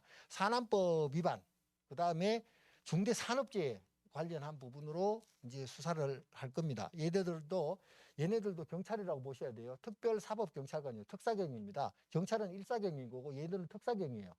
자, 이렇게 해서 얘네들이 피의자 신문 조사까지 다 할 수 있습니다. 그리고 힘이 이렇게 하게 되면 얘네 사건을 갖다가 검찰로 송치를 하게 되고, 검찰에서 확인을 하고 검찰이 신병 처리 기소 여부, 사건의 종결 여부를 판단하게 되겠죠. 대체로 다 기소를 한다. 라고 보시면 되고, 기소가 되게 되면 형사재판으로 이어지는 이런 구조가 됩니다. 현재 지금 그 검경 수사권 뭐 분리가 있고 뭐 블라블라한 부분이 있지만 결국에는 기소는 아직도 검찰이 하도록 돼 있고요. 물론 헌법상의 기소를 반드시 검찰로 하라는 건 아니지만, 검찰이 사실은 이제 기소를 안 하면 그거까지 없애버리게 되면 검찰의 어떤 존립이 없어지잖아요. 지금 수사권도 거의 다 경찰에 넘긴 상황이고, 그리고 수사하고 기소권은 분리하는 게 사실은 필요합니다. 수사한 사람이 기소하게 되면 무서워서 어떻게 뭐 하겠습니까? 그리고 관리 통제가 안 되잖아요. 한번 점검이 안 되잖아요. 뭐 그런 부분에서 있는데, 중요한 거는 뭐냐? 우리 헌법에는 체포, 압수수색, 구속과 관련돼 있는 부분은 그걸 하기 위해서는 영장을 발부해야 되잖아요. 그 영장 발부와 관련해서 어떻게 되어 있느냐? 헌법에 조문이 이렇게 나와 있죠. 체포, 구속, 압수수색은 적법한 절차에 따른 검사의 신청에 따라 판사가 영장 발부를 한 경우에 할 수 있도록 되어 있어요. 그러니까 이 영장 신청은 누가 하도록 되어 있습니까? 헌법상으로 검사가 하도록 되어 있습니다. 그래서 무조건 검사가 합니다. 그러니까 얘네들이 수사하는 과정에서도 구속하겠다, 압수수색하겠다라고 하게 되면 그 영장과 관련되어 있는 부분에 대해서는 검찰을 통해 가지고 검찰이 신청을 해서 들어가는 겁니다. 그러니까 검찰이 사실은 수사에는 개입을 하지 않지만, 초동 수사에는 개입을 하지만 영장 발부, 영장 신청과 관련해서는 개입을 할 수밖에 없는 거죠. 그러니까 검찰 무시해서는 안 된다는 거죠. 그러니까 이런 식으로 수사가 된다라고 보시면 되고, 그다음에 이제 이 고용노동부의 그 근로감독관들은 특수지휘에 있죠. 특별 사법경찰관으로서 사법 조치를 할 수 있는 권리도 있고, 그다음에 뭐냐면 행정과 관련돼 있어서 과태료 부과나 이런 부분을 또 조치할 수 있는 그런 부분으로 또 돼 있습니다. 또 작업 중지 명령과 관련돼 있는 부분도 고용노동부가 개입을 하고 있기 때문에 그 사실은 고용노동부 대응이 가장 중요한 부분이 될 수도 있는 거죠. 특히 산안법 위반의 경우에 양벌 규정이 있기 때문에. 형법에는 양벌 규정이 없거든요. 그건 개인 책임입니다. 그런데 산안법 위반이 돼버리게 되면 기업이 그 책임이 있다라고 해서 양벌 규정이 되는 거죠. 양벌 규정이 되는 순간 아까 말씀드렸잖아요. 기업의 행정 책임, 민사 책임은 벗어날 수가 없다. 그러니까 여기에서 대응과 관련해서는 뭐냐? 기업의 입장에서는 당연히 대응을 해야 됩니다. 산안법 위반에 대해서 적어도 양벌 규정의 책임은 없다라고 버텨볼 때까지 버텨봐야지 기업이 생존을 할 수 있는 문제가 있는 거죠. 그렇게 보시면 됩니다. 중대재해수사 환경에 대해서는 굉장히 안 좋다라는 거죠. 왜? 지금 뭐냐면 국민적 공분이 발생하고 있는 상황이고 언론 분위기도 안 좋고요. 흐름이 좀 별로 안 좋습니다. 사고가 자꾸 나고 그걸 갖다가 그 스포트라이트를 비춰가지고 부정적으로 자꾸 이제 언론 보도가 많이 되고 있다 보니까 사고 나게 되면 무조건 세게 처벌해야지, 관계자 다 처벌해야지, 이런 분위기가 있다 보니까 그 분위기는 어디에 이어지느냐 하면 수사하는 사람들 다 이어지고 돼요. 판결하는 사람한테도 영향을 줍니다. 그렇게 되면 뭐 사실은 조금 우리가 보기에는, 객관적으로 보기에는 조금 과도한 기소와 판결이 이루어질 수 있다. 가능성이 있다. 이렇게 볼 수 있는 거죠. 압수수색 대응과 관련해서 뭐 이제 영장 압수수색도 보게 되면 모든 걸 갖다 영장 하나 보여주고 모든 시설을 다 압수수색할 수 있는 게 아니거든요. 거기에 보게 되면 압수수색 대상 이 기재가 되어 있습니다. 그러면 원래 이제 처음 당하시는 분은 영장 보여주게 되면 그냥 알아서 다 가져가세요, 뭐 이렇게 하는데 그게 아니고 따라다니면서 보셔야 됩니다. 영장 기재된 것만 건드리시라고. 이렇게 이제 관리를 해야 되는 부분인데 그걸 잘 못하시더라고요. 그 부분에 대한 내용 한 가지만 이야기하고 넘어가도록 하고, 다음에 이제 수사를 하게 되게 되면 이제 참고인 조사를 받든 피의자 조사를 받든 간에 조사를 하게 되면 조사자는 어차피 거기는 뭐 소위 이야기하면 그쪽은 어떻게든 범죄 혐의가 있다라고 해서 추궁해가지고 범죄 혐의를 몰아가는 사람이잖아요. 우호적이지가 않아요. 뭐 친절하게 대하더라도 결국에는 당신 범죄자야라고 해서 몰아가기 위해 수사를 하는 사람이지, 당신을 처벌해서 면제해 드릴게요라고 해서 봐주려고 수사하는 사람 아무도 없거든요. 자, 그렇게 되게 되면 조사를 하잖아요. 한 가지만 얘기 드릴게요. 사실대로 정확하게 이야기를 하시고요. 모르는 거 있으면 확인해서 이야기하신다 그러고 이렇게 해야 됩니다. 그쪽에서 네 확인해 봤는데 그리 돼 있더만요. 맞아요, 안 맞아요? 맞습니다. 그러면은 뭐냐, 그 사람이 기재를 할 때 어떻게 되냐면 그런 식으로 기재를 안 하고 내가 다 그걸 갖다가 직접 그렇다라고 진술한 것처럼 기재를 해버려요. 그렇잖아요. 그렇게 되는 부분에서는 모르면 모른다고 얘기를 해야 되는 거예요. 뭐 바보냐, 뭐 아이 담당자 그것도 모르냐, 모르는 걸 어떡하냐고.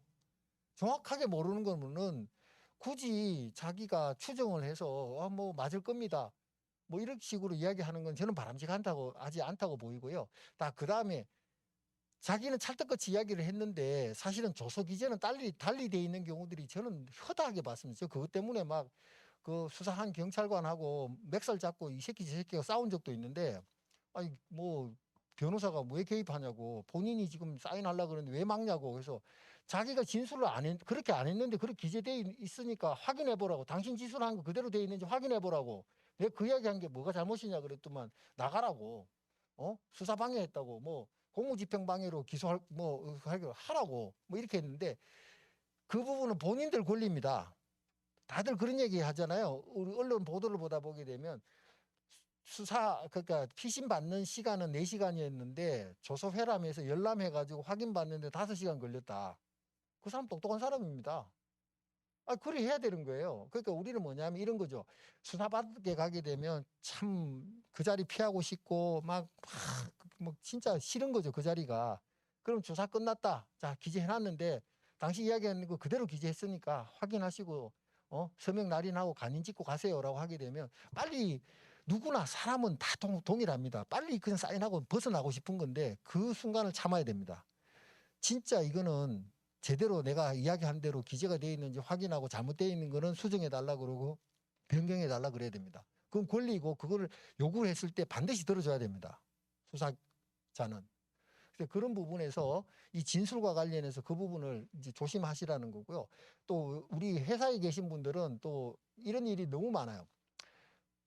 직원이 조사를 받고 오잖아요. 그 혼자 가서 조사를 받고 왔는데 하는 얘기가 이런 얘기야. 걱정하지 마세요. 제가 다 잘 이야기하고 왔어요.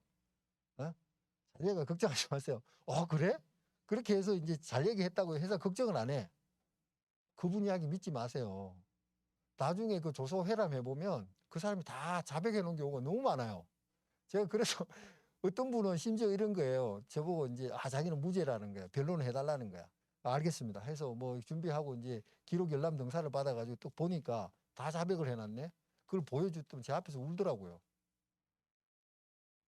자기는 그렇게 진술 안 한 걸로 알고 있었는데 다 그렇게 진술이 돼 있고 자기가 간인 무인 다 찍혀 있는 거예요. 사람이라는 게 그렇습니다. 위기 상황에 처하게 되면 자기 보호 본능이 있고 아니겠지라는 생각 때문에 기억에 왜곡을 생기는 경우도 있고 잊고 싶어 한 거는 잊어버리고 내가 그냥 개미 그 목소리만 한 얘기로 했던 이야기 그 얘기를 했다라고 생각을 하는 거예요. 근데 그건 반영도 안 돼 있어요.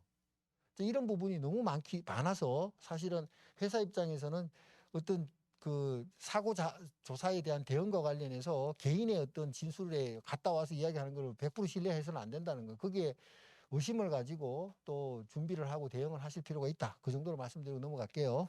그러니까 수사 쟁점과 관련해서는 뭐 여러 가지가 있겠죠. 뭐 안전보건조치 의무 위반했느냐, 뭐 이런 부분에서 시작해가지고 다시 올라와가지고 경영 책임자에게 안전보건 확보 의무 했느냐, 안 했느냐, 뭐 이런 것 가지고 이제 머리끄댕이 잡고 서로 기싸움 하는 거예요. 그 기싸움에서 밀리면 안 된다는 거죠. 우리가 한 거나 했다라고 분명히 이야기를 하고 해명도 해야 되고 그리고 대응할 거에 대한 준비도 해놓고 해야지 나중에 가서 뭐 능력 있는 변호사가 그래도 변론인을 할 계제라도 만들어 놔야지 탈탈 털리고 나가지고 변론해달라 그러면 뭐 몇 개 할 수 있겠습니까? 선처해 주십시오 몇 개 못 하잖아요. 그거는 선처해 주십시오 하는 순간에 뭐냐면 그 기업은 끝났다고 보셔야 돼요. 중대재해사고 발생과 관련해서는. 왜? 형사 책임으로 끝난 거 아니라 그랬잖아요.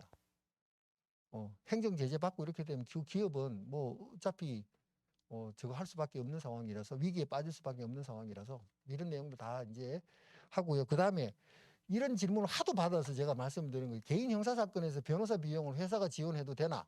이런 부분인데 이거는 이제 보통의 형사 책임은 개인 책임입니다. 범죄자인 거예요. 그 범죄자의 범죄 행위에 대해서 변론하는 부분은 회사가 된다는 것은 업무상 배임 횡령이 될 수 있죠. 그건 바람직하지 않습니다. 그런데 뭐냐? 그것이 회사 업무하고 관련성이 있고 양벌 규정과 관련되고 회사도 아니다라고 분명하게 이야기를 해야 되는 상황이다라고 그리고 회사 이익을 위해서 이거는 반드시 대응을 해야 되는 부분이다.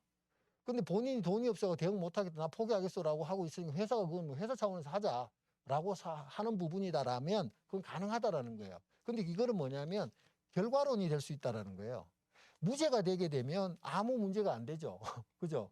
그런데 유죄가 되게 되면 왜 범죄자의 변호 비용을 대냐 이렇게 이 문제가 있는 거예요. 그래서 저희들도 이런 부분을 감안해서 개인에게 그 할 때도 개인한테 돈은 그래도 받습니다. 변호사 비용을 일부는 지급을 하는 게 맞는 것 같고요. 나머지는 이제 회사의 양벌 규정에 대한 대응에 대한 부분으로 회사가 부담하는 걸로 분리해서 구분을 해놓게 되게 되면 그나마 이제 이런 의혹이나 이런 부분으로부터 최소화시킬 수 있다는 거고 작업 중지도 이제 해제하는 게 필요하죠. 이 작업 중지가 그러면 고용노동부 장관이 했던 작업 중지가 명령이 알아서 그냥 빨리 작업 중지 명령을 해제를 시켜주느냐 아니에요. 이것도 권리 위에 잠자는 자에게는 잘 허용이 안 됩니다. 그러니까 이거 자꾸 노력을 하셔야 되는 거예요. 이거를 이제 현장 확인 검토를 해제 신청서를 제출을 하고 그걸로 하게 되게 되면 해제 신청서를 해야 되는 거예요. 위험 상황이 다 해결이 됐습니다. 아니면 뭐냐면 전체에 대한 그 작업 중지가 되어 있는데 이쪽 부분은 다 해결이 되어 있으니까 최소한 이쪽 부분이라도 작업 중지명령 해제를 해주세요.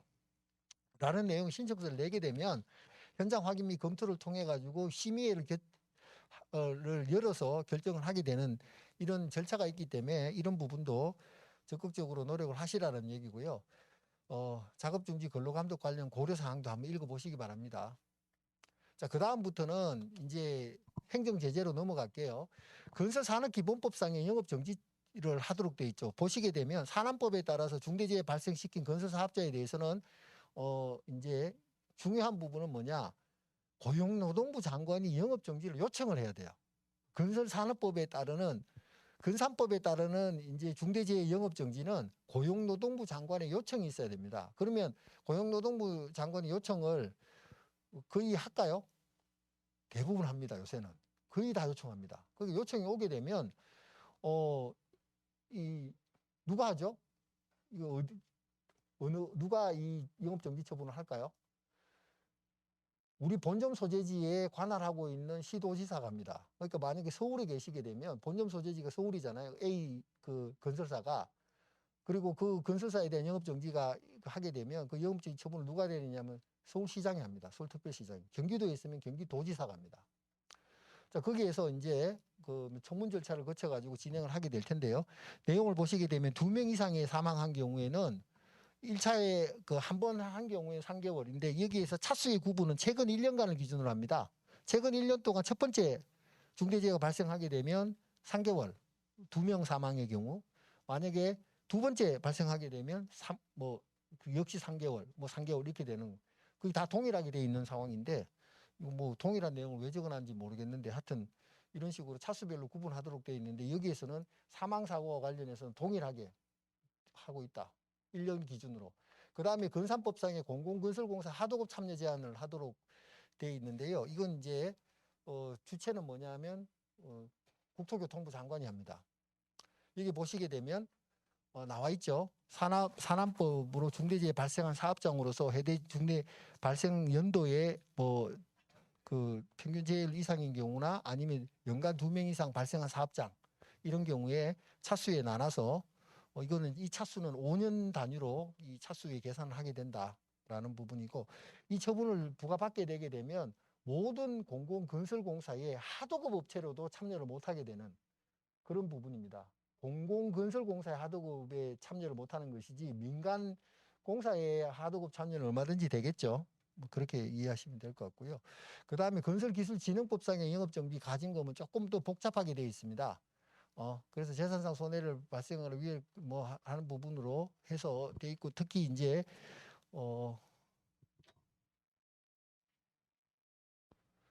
위반 횟수의 내용에 따라서 가중되는 1년을 기준으로 하게 되고요.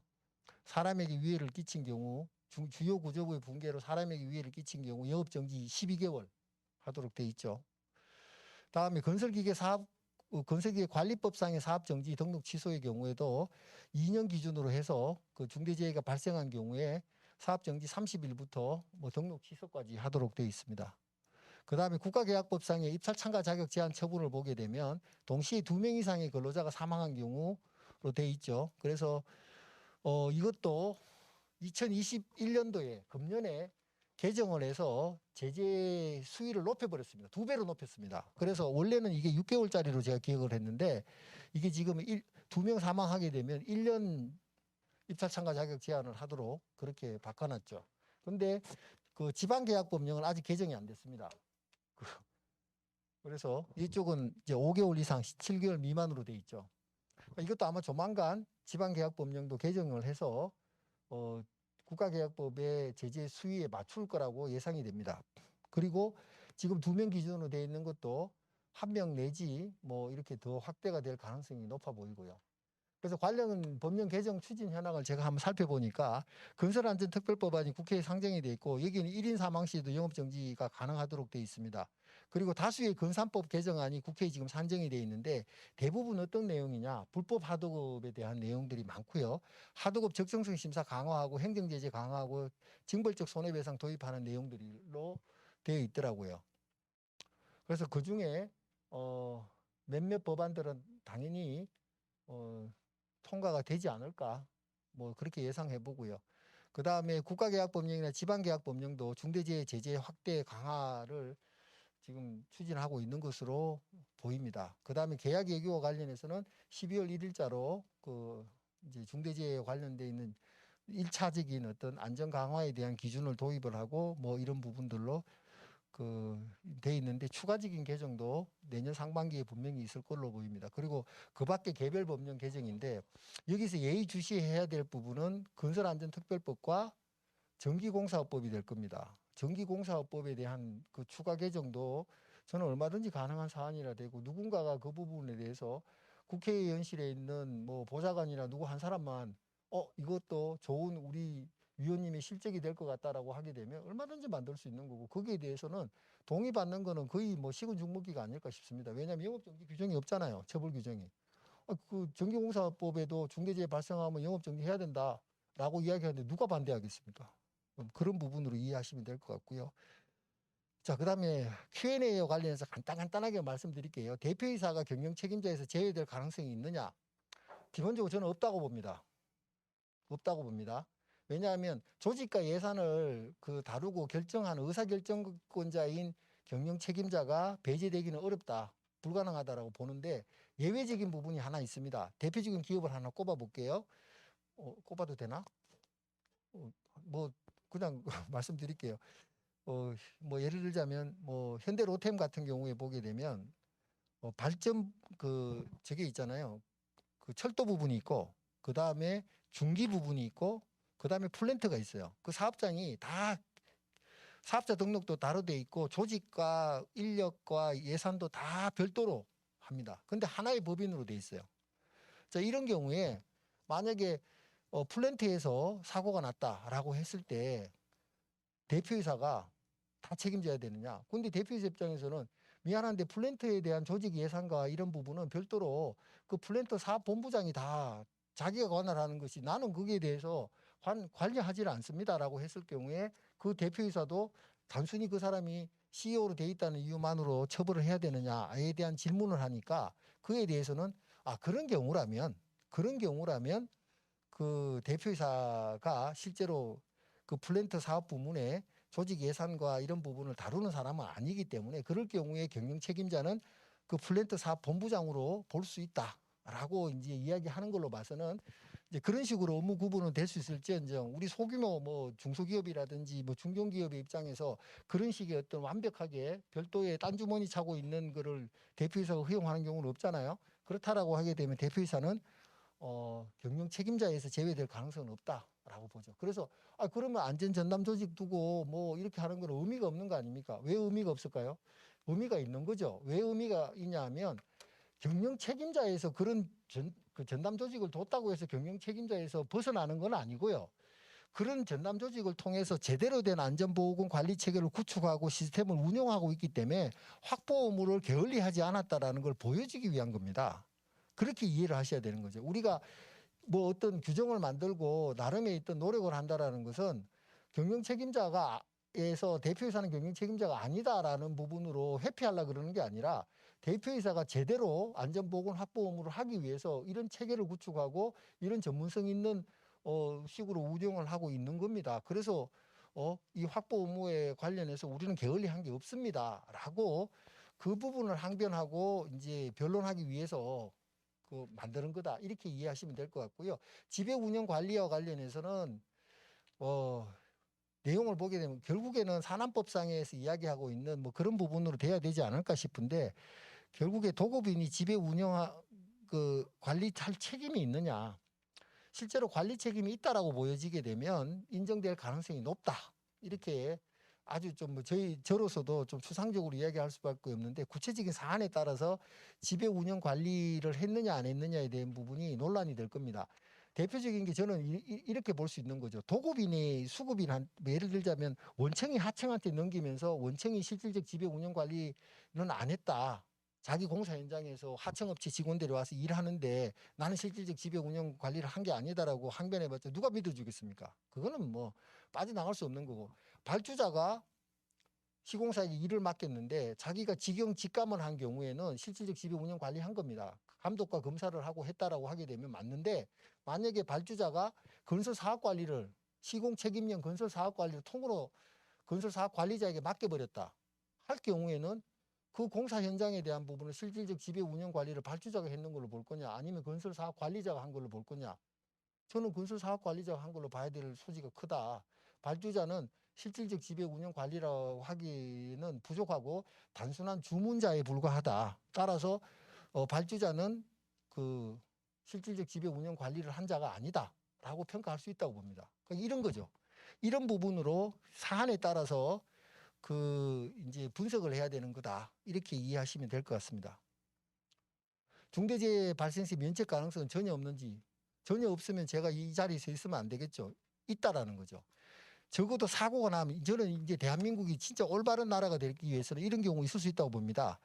자, 현장 소장이 산안법 위반으로 처벌받아요. 유죄예요. 그런데 그 소속 대표이사, 경영 책임자는 중대재해처벌법 위반으로 처벌받지 않는 그런 사건이 당연히 존재하게 될 거고 해야 한다고 생각합니다. 그럴 수 있잖아요. 현장 소장이 안전보건 조치 의무, 구체적인 조치 의무, 실행 의무를 제대로 하지 않은 거는 있을 수 있는 거예요. 그건 처벌받아야죠. 근데 그 실행 의무를 하도록 확보 의무는 제대로 갖춰져 있더라. 그러면 확보 의무는 제대로 갖춰져 있는데, 경영 책임자의 확보 의무는 제대로 갖춰져 있는데 현장 소장이 조치 의무를 제대로 안 한 거더라라는 평가받는, 그렇게 구분되는 사건들은 분명히 존재할 수 있고, 그런 부분에 대한 대응을 하기 위해서라도 이런 이제 안전관리 체계 구축을 하는 중대재해처벌법에 대한 시행에 대한 대비를 해야 된다. 이렇게 이해하시면 뭐 어렵지 않으리라고 생각합니다. 뭐 굉장히 그 아카데믹한 내용은 제가 다 생략하도록 하겠습니다. 안전보건 확보 의무 이행 내용은 뭐냐? 뭐 아까 말씀드린 거 반복이 될 것 같아서 안전보건 관리 체계 이런 그 구축하고 이행 점검하고 관리상 조치를 해야 된다. 뭐 그런 내용이고요. 직업성 질병과 중대재해 관계인데, 이거는 이제 중대재해도 보게 되면 24개 질병을 갖다가 열거를 해놓고 그 24개 질병의 질병, 동일 질병으로 1년 내에 지금 몇 명 이상, 3명 이상만 되게 되면 중대재해가 되잖아요. 그러면 이 직업성 질병이라는 건 굉장히 중요한 거예요. 근데 24개의 질병으로만 딱 꽂아 놓은 거예요. 그러면 여기에 과로사가 들어가느냐? 사실은 과로사는 내심혈관계 질환과 관련되어 있는 부분이잖아요. 내심혈관계 질환은 직업성 질병에 들어가 있지 않습니다. 그렇기 때문에 내심혈관계 질환자가 발생했다는 이유만으로 문제가 되지는 않는데, 근데 그러면 그 과로사가 현장에서 이루어진 거예요. 작업 현장에서 근로자가 내심혈관계 질환으로 인해서 발을 헛디뎌 가지고 그 안전장치도 돼 있는데 균형을 잃어서 사망했다. 과로사잖아. 이럴 경우에 그러면 이건 중대재해가 아니냐? 이건 중대재해가 될 가능성이 있다라는 거죠. 왜? 작업 현장에서 일어났으니까. 아마도 이렇게 되게 되면 그 사고 원인에 대한 부분에서도 굉장한 논란이 벌어지겠죠. 뭐 조치 의무를 위반했느냐 안 했느냐. 조치 의무 다 했다 하더라도 결국에는 그것이 과로로 인한 동료들도 다 하고 뭐 그렇게 그거 입증하기도 어렵겠지만 그게 인정이 된다 하더라도 이런 경우까지는 중대재해로 일단은 분류를 하게 되고 처벌에 대한 부분에 대해서 이제 조치 의무 위반으로 볼 거냐 확보 의무 위반으로 볼 거냐 이런 게 싸움이 되지 않을까 싶습니다. 그다음에 재미난 거는 하나는 뭐냐면 일사병은 열사병은 지구성 질병으로 들어가 있는데 일사병은 직업성 질병으로 안 들어가 있습니다. 일사병은 뭐냐면 그 햇볕으로 인해서 탈수 현상이 일어나는 거잖아요. 탈진이 일어나는 거. 실제로 뭐 저도 밥 안 먹고 산에 갔다가 그 일사병 정세로 인해서 죽었다 살아난 적이 있는데, 일사병 정세는 사실은 건강한 사람도 관리 조금만 못하면 얼마든지 발생할 수 있는 부분이기 때문에 일사병은 열사병은 직업성 질병으로 보지만 일사병은 직업성 질병으로 안 봐놨어요. 그렇기 때문에 일사병 환자가 생겼다고 해서 중대재해가 되지는 않을 겁니다. 근데 중요한 거는 일사병도 산재는 해당합니다. 뭐 그렇게 이해하시면 될 것 같고요. 그 다음에 건설안전특별법안에 대한 내용과 중대재해처벌법은 이건 이제 옥상옥이 될 수도 있는데, 중대재해처벌법은 업종과 관계없이 모든 산업에 대해서 중대재해처벌법이 적용이 되잖아요. 그런데 사고가 중대재해 사고, 사망 사고나 이런 것들이 건설 산업에 몰려 있습니다. 그렇다 보니까 건설산업특별법이라는 걸 만들어서 건설 업종에 대해서는 조금 더 강화된 그런 법을 적용하자라고 해서 이 법안이 지금 올라가 있는 상황인데, 이 법안이 시행이 되게 되면 중대재해처벌법과 건설안전특별법이 중복해서 적용이 되겠죠. 우리 건설 분야에 대해서는. 근데 이 법안의 이제 핵심 내용 중에 관심 있게 봐야 되는 부분들은 각 주체별로 안전관리 의무에 대한 내용들을 상당히 많이 기재를 해놨다는 겁니다. 특히 뭐 시공자에 대한 부분은 뭐 이거 없어도 당연한 건데, 감리자, 그 다음에 발주자, 뭐 이런 부분에 대한 것까지도 다 기재가 돼 있고, 아까도 말씀드렸다시피 사망사고가 있게 되게 되면 그 영업정지를 할 수 있는 그 처벌에 대한 부분들도 강화된 내용으로 돼 있다, 이렇게 보시면 됩니다. 그래서 건설업계에서는 이 건설안전특별법까지 이제 제정 시행이 되게 되면 이 건설하라는 거냐 말하는 거냐라고 이제 볼멘 소리를 내고 있는 부분이고, 일면 이해가 되는 부분이 있고요. 그런데 지금 분위기 자체는 원래는 이번 국회에서 통과 안 되는 걸로 이제 사실은 제껴져 있다가 최근에 한두 달 전부터 다시 급부상해서 통과가 될 것 같은 분위기, 뭐 이런 부분이 있어서 실제로 뭐 통과가 될지 안 될지는 뭐 장담은 못 합니다만 일단은 통과되는 분위기다라는 부분에서 건설안전특별법이 통과가 되게 되면 이 법안의 내용에 대한 부분들도 관심을 가지고 지켜봐야 될 부분이라고 봅니다. 중대시민재해 관련해서는 아직 그 고용노동부에서 시민재해 관련된 해설서는 안 나온 것 같아요. 그죠? 근데 이거 좀 더 지켜봐야 되고, 시민재해는 좀 복잡한 문제가 있습니다. 왜냐하면 시민재해에서 이게 좀 설계상 책임까지도 하다 보니까 이게 도대체 그러면 설계업자가, 건설에서 설계한 업체가 그 이미 설계 납품하고 공사 다 하고 나서 지금 이제 사람들 살고 있는데 갑자기 그 건물에서 뭐 붕괴가 됐다. 근데 보니까 이게 설계 문제더라 라고 나오게 되면 그 시민재해로 처벌받아야 되냐, 이 문제가 있는 거예요. 근데 그 부분과 관련해서 자기가 지배 운영 관리하지는 않잖아요. 그 건물을 자기는 과거에 설계했을 뿐이잖아요. 그럼에도 불구하고 시민재해가 적용이 되느냐라는 질문을 많이 받는데, 저는 안 받는다고 생각을 해요. 그거는 아닌 것 같다고 이야기하고 싶은데, 근데 거기 설계가 들어가 있어요. 그게 그 시민재해 관련 워딩에. 그러니까 이게 이제 결과적으로 어느 범위까지 적용이 되느냐에 대한 부분은 고용노동부의 해석을 한번, 그 정확한 입장을 한번 확인해 볼 필요가 있는 거고, 그것이 해설서든 가이드라인이든 간에 어느 정도 나올 거라고 보이는데, 너무 과도하게 이걸 갖다가 확장을 하는 거는 저는 옳지 않다고 생각합니다. 그렇게 되면 뭐 거의 살인자를 낳은 어머니도 처벌해야 되잖아요. 그렇잖아요. 그런 거와 똑같은 건데, 하여튼 너무 이게 그 책임에 대한 부분이 소급해서 무한 확대되는 그런 어떤 부분으로 운영되는 거는 바람직하지 않다. 근데 지켜볼 필요가 있다. 그 정도로 말씀드리고요. 그 다음에 법 시행별 체크 사항에 관해서 보게 되면 말씀드렸다시피 계속 반복해서 말씀드렸는데, 향후의 문제는 뭐냐면 중대재해처벌법에 따르는 처벌, 여기에만 관심을 가지시면 안 됩니다. 왜? 그거는 사고가 났을 경우에 문제가 되는 거잖아요. 근데 사고가 안 나는 경우가 많잖아요. 다행하게도 사고가 안 나고 위험 요소는 갖고 있었지만 사고가 안 나고 넘어가는 현장들이 많은 거잖아요. 그렇기 때문에 우리는 무관하다고 생각하시는데 절대 무관하지 않습니다. 왜냐? 이 중대재해처벌법 이 강화와 더불어서 정부의 어떤 입장이나 내용을 확인해 보게 되면 결국에는 안전에 대한 부분은 사고로도 이어지면 부실 시공으로도 이어지잖아요. 그럼 부실 시공에 대한 부분을 확인을 많이 할 거예요. 지금 전수조사가 막 이루어지고 있잖아요. 그 다음에 그 내용도 바뀌었잖아요. 지금 벌점 부과 방식도, 건진법상의 벌점 부과 방식도 평균 방식에서 합산 방식으로 바뀌었잖아요. 그래서 그 합산 방식으로 바뀜으로 인해 가지고 벌점 부과에 따르는 처벌이나 이런 그 제재, 행정 제재나 이런 부분들도 대폭 확대가 될 거잖아요. 다음에 하도급에 대해서 불법 하도급 관리를 엄청나게 할 거예요. 현재 8월 10일 날 이렇게 발표를 했고, 아까 이제 말씀드렸다시피 불법 하도급과 관련해서 건산법의 개정안이 지금 올라가 있고, 향후에 지금 기재부에서도 불법 하도급자에 대한 입찰 참가 자격 제한을 강화하겠다고 하도급과 관련돼 있는 제재 기준도 아마 높이게 될 거예요. 자, 그렇게 된다라고 하게 되면 이런 부분에서 우리가 이제 관심 있게 봐야 될 부분은 이겁니다.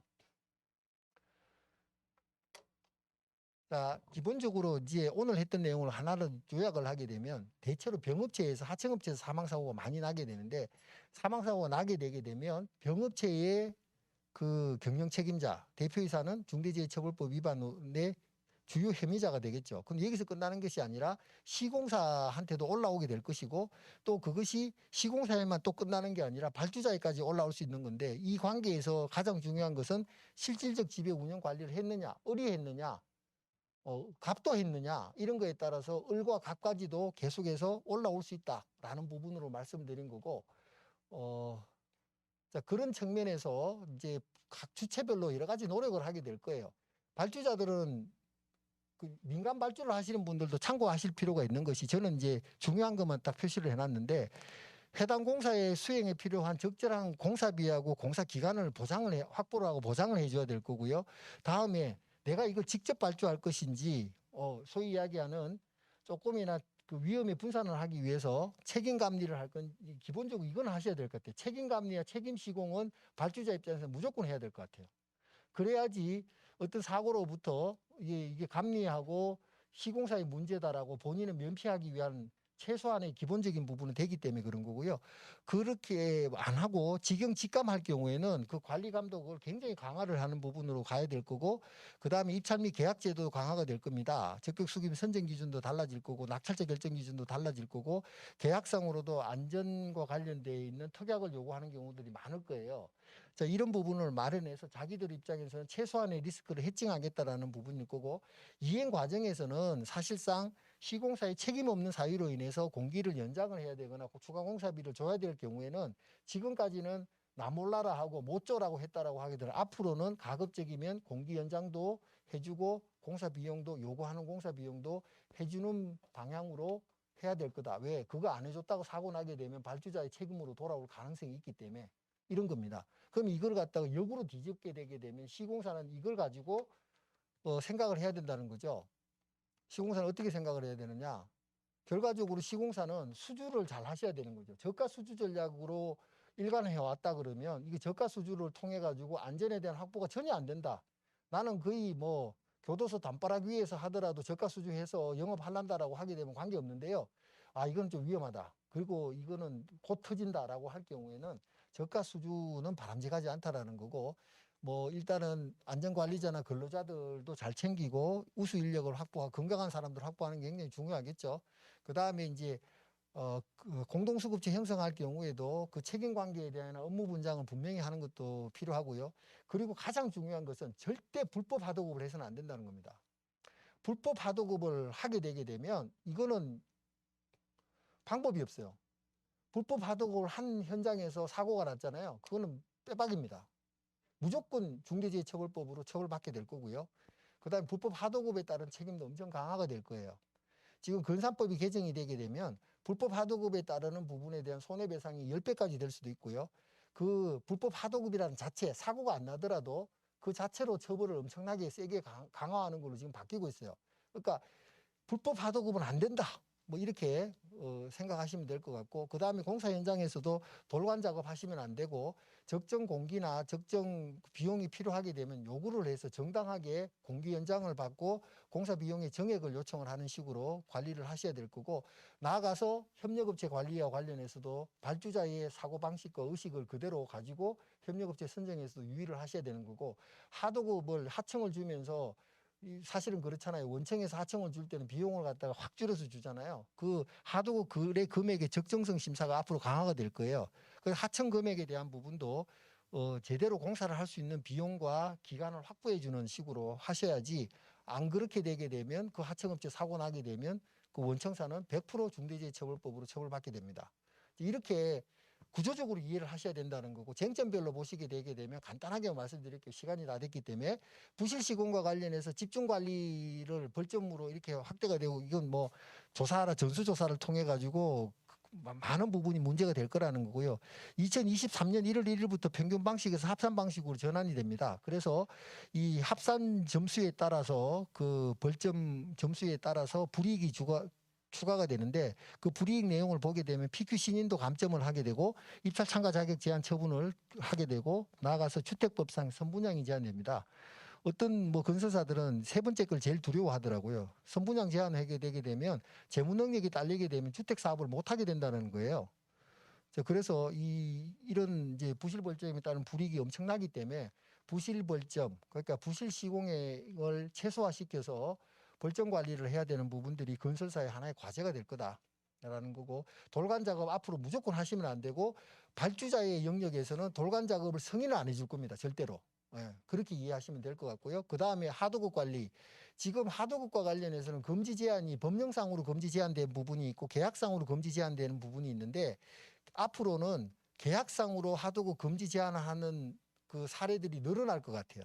그 다음에 우리 뭐 각종 법령에 따라서 하도급이 되기는 되는데, 뭐 승인을 받아서 한다라든지 이런 부분들이 있잖아요. 발주자의 승인이 있어야지 하도급이 된다라는 이런 경우에 있을 때 승인 잘 안 해줄 거예요. 왜? 승인해줬다가 그 하도급으로 인해서 사고 나게 되면 발주자도 책임질 거다라는 생각을 갖게 될 거기 때문에 하도급 승인이 잘 안 이루어질 거다. 자, 그렇게 되게 되면 향후에는 이런 생각도 좀 해봅니다. 직접 시공을 한다는 전제 하에서 하도급 리스크를 최소화하는 부분으로 사실상 사업 구상을 하셔야 될 거다라는 부분입니다.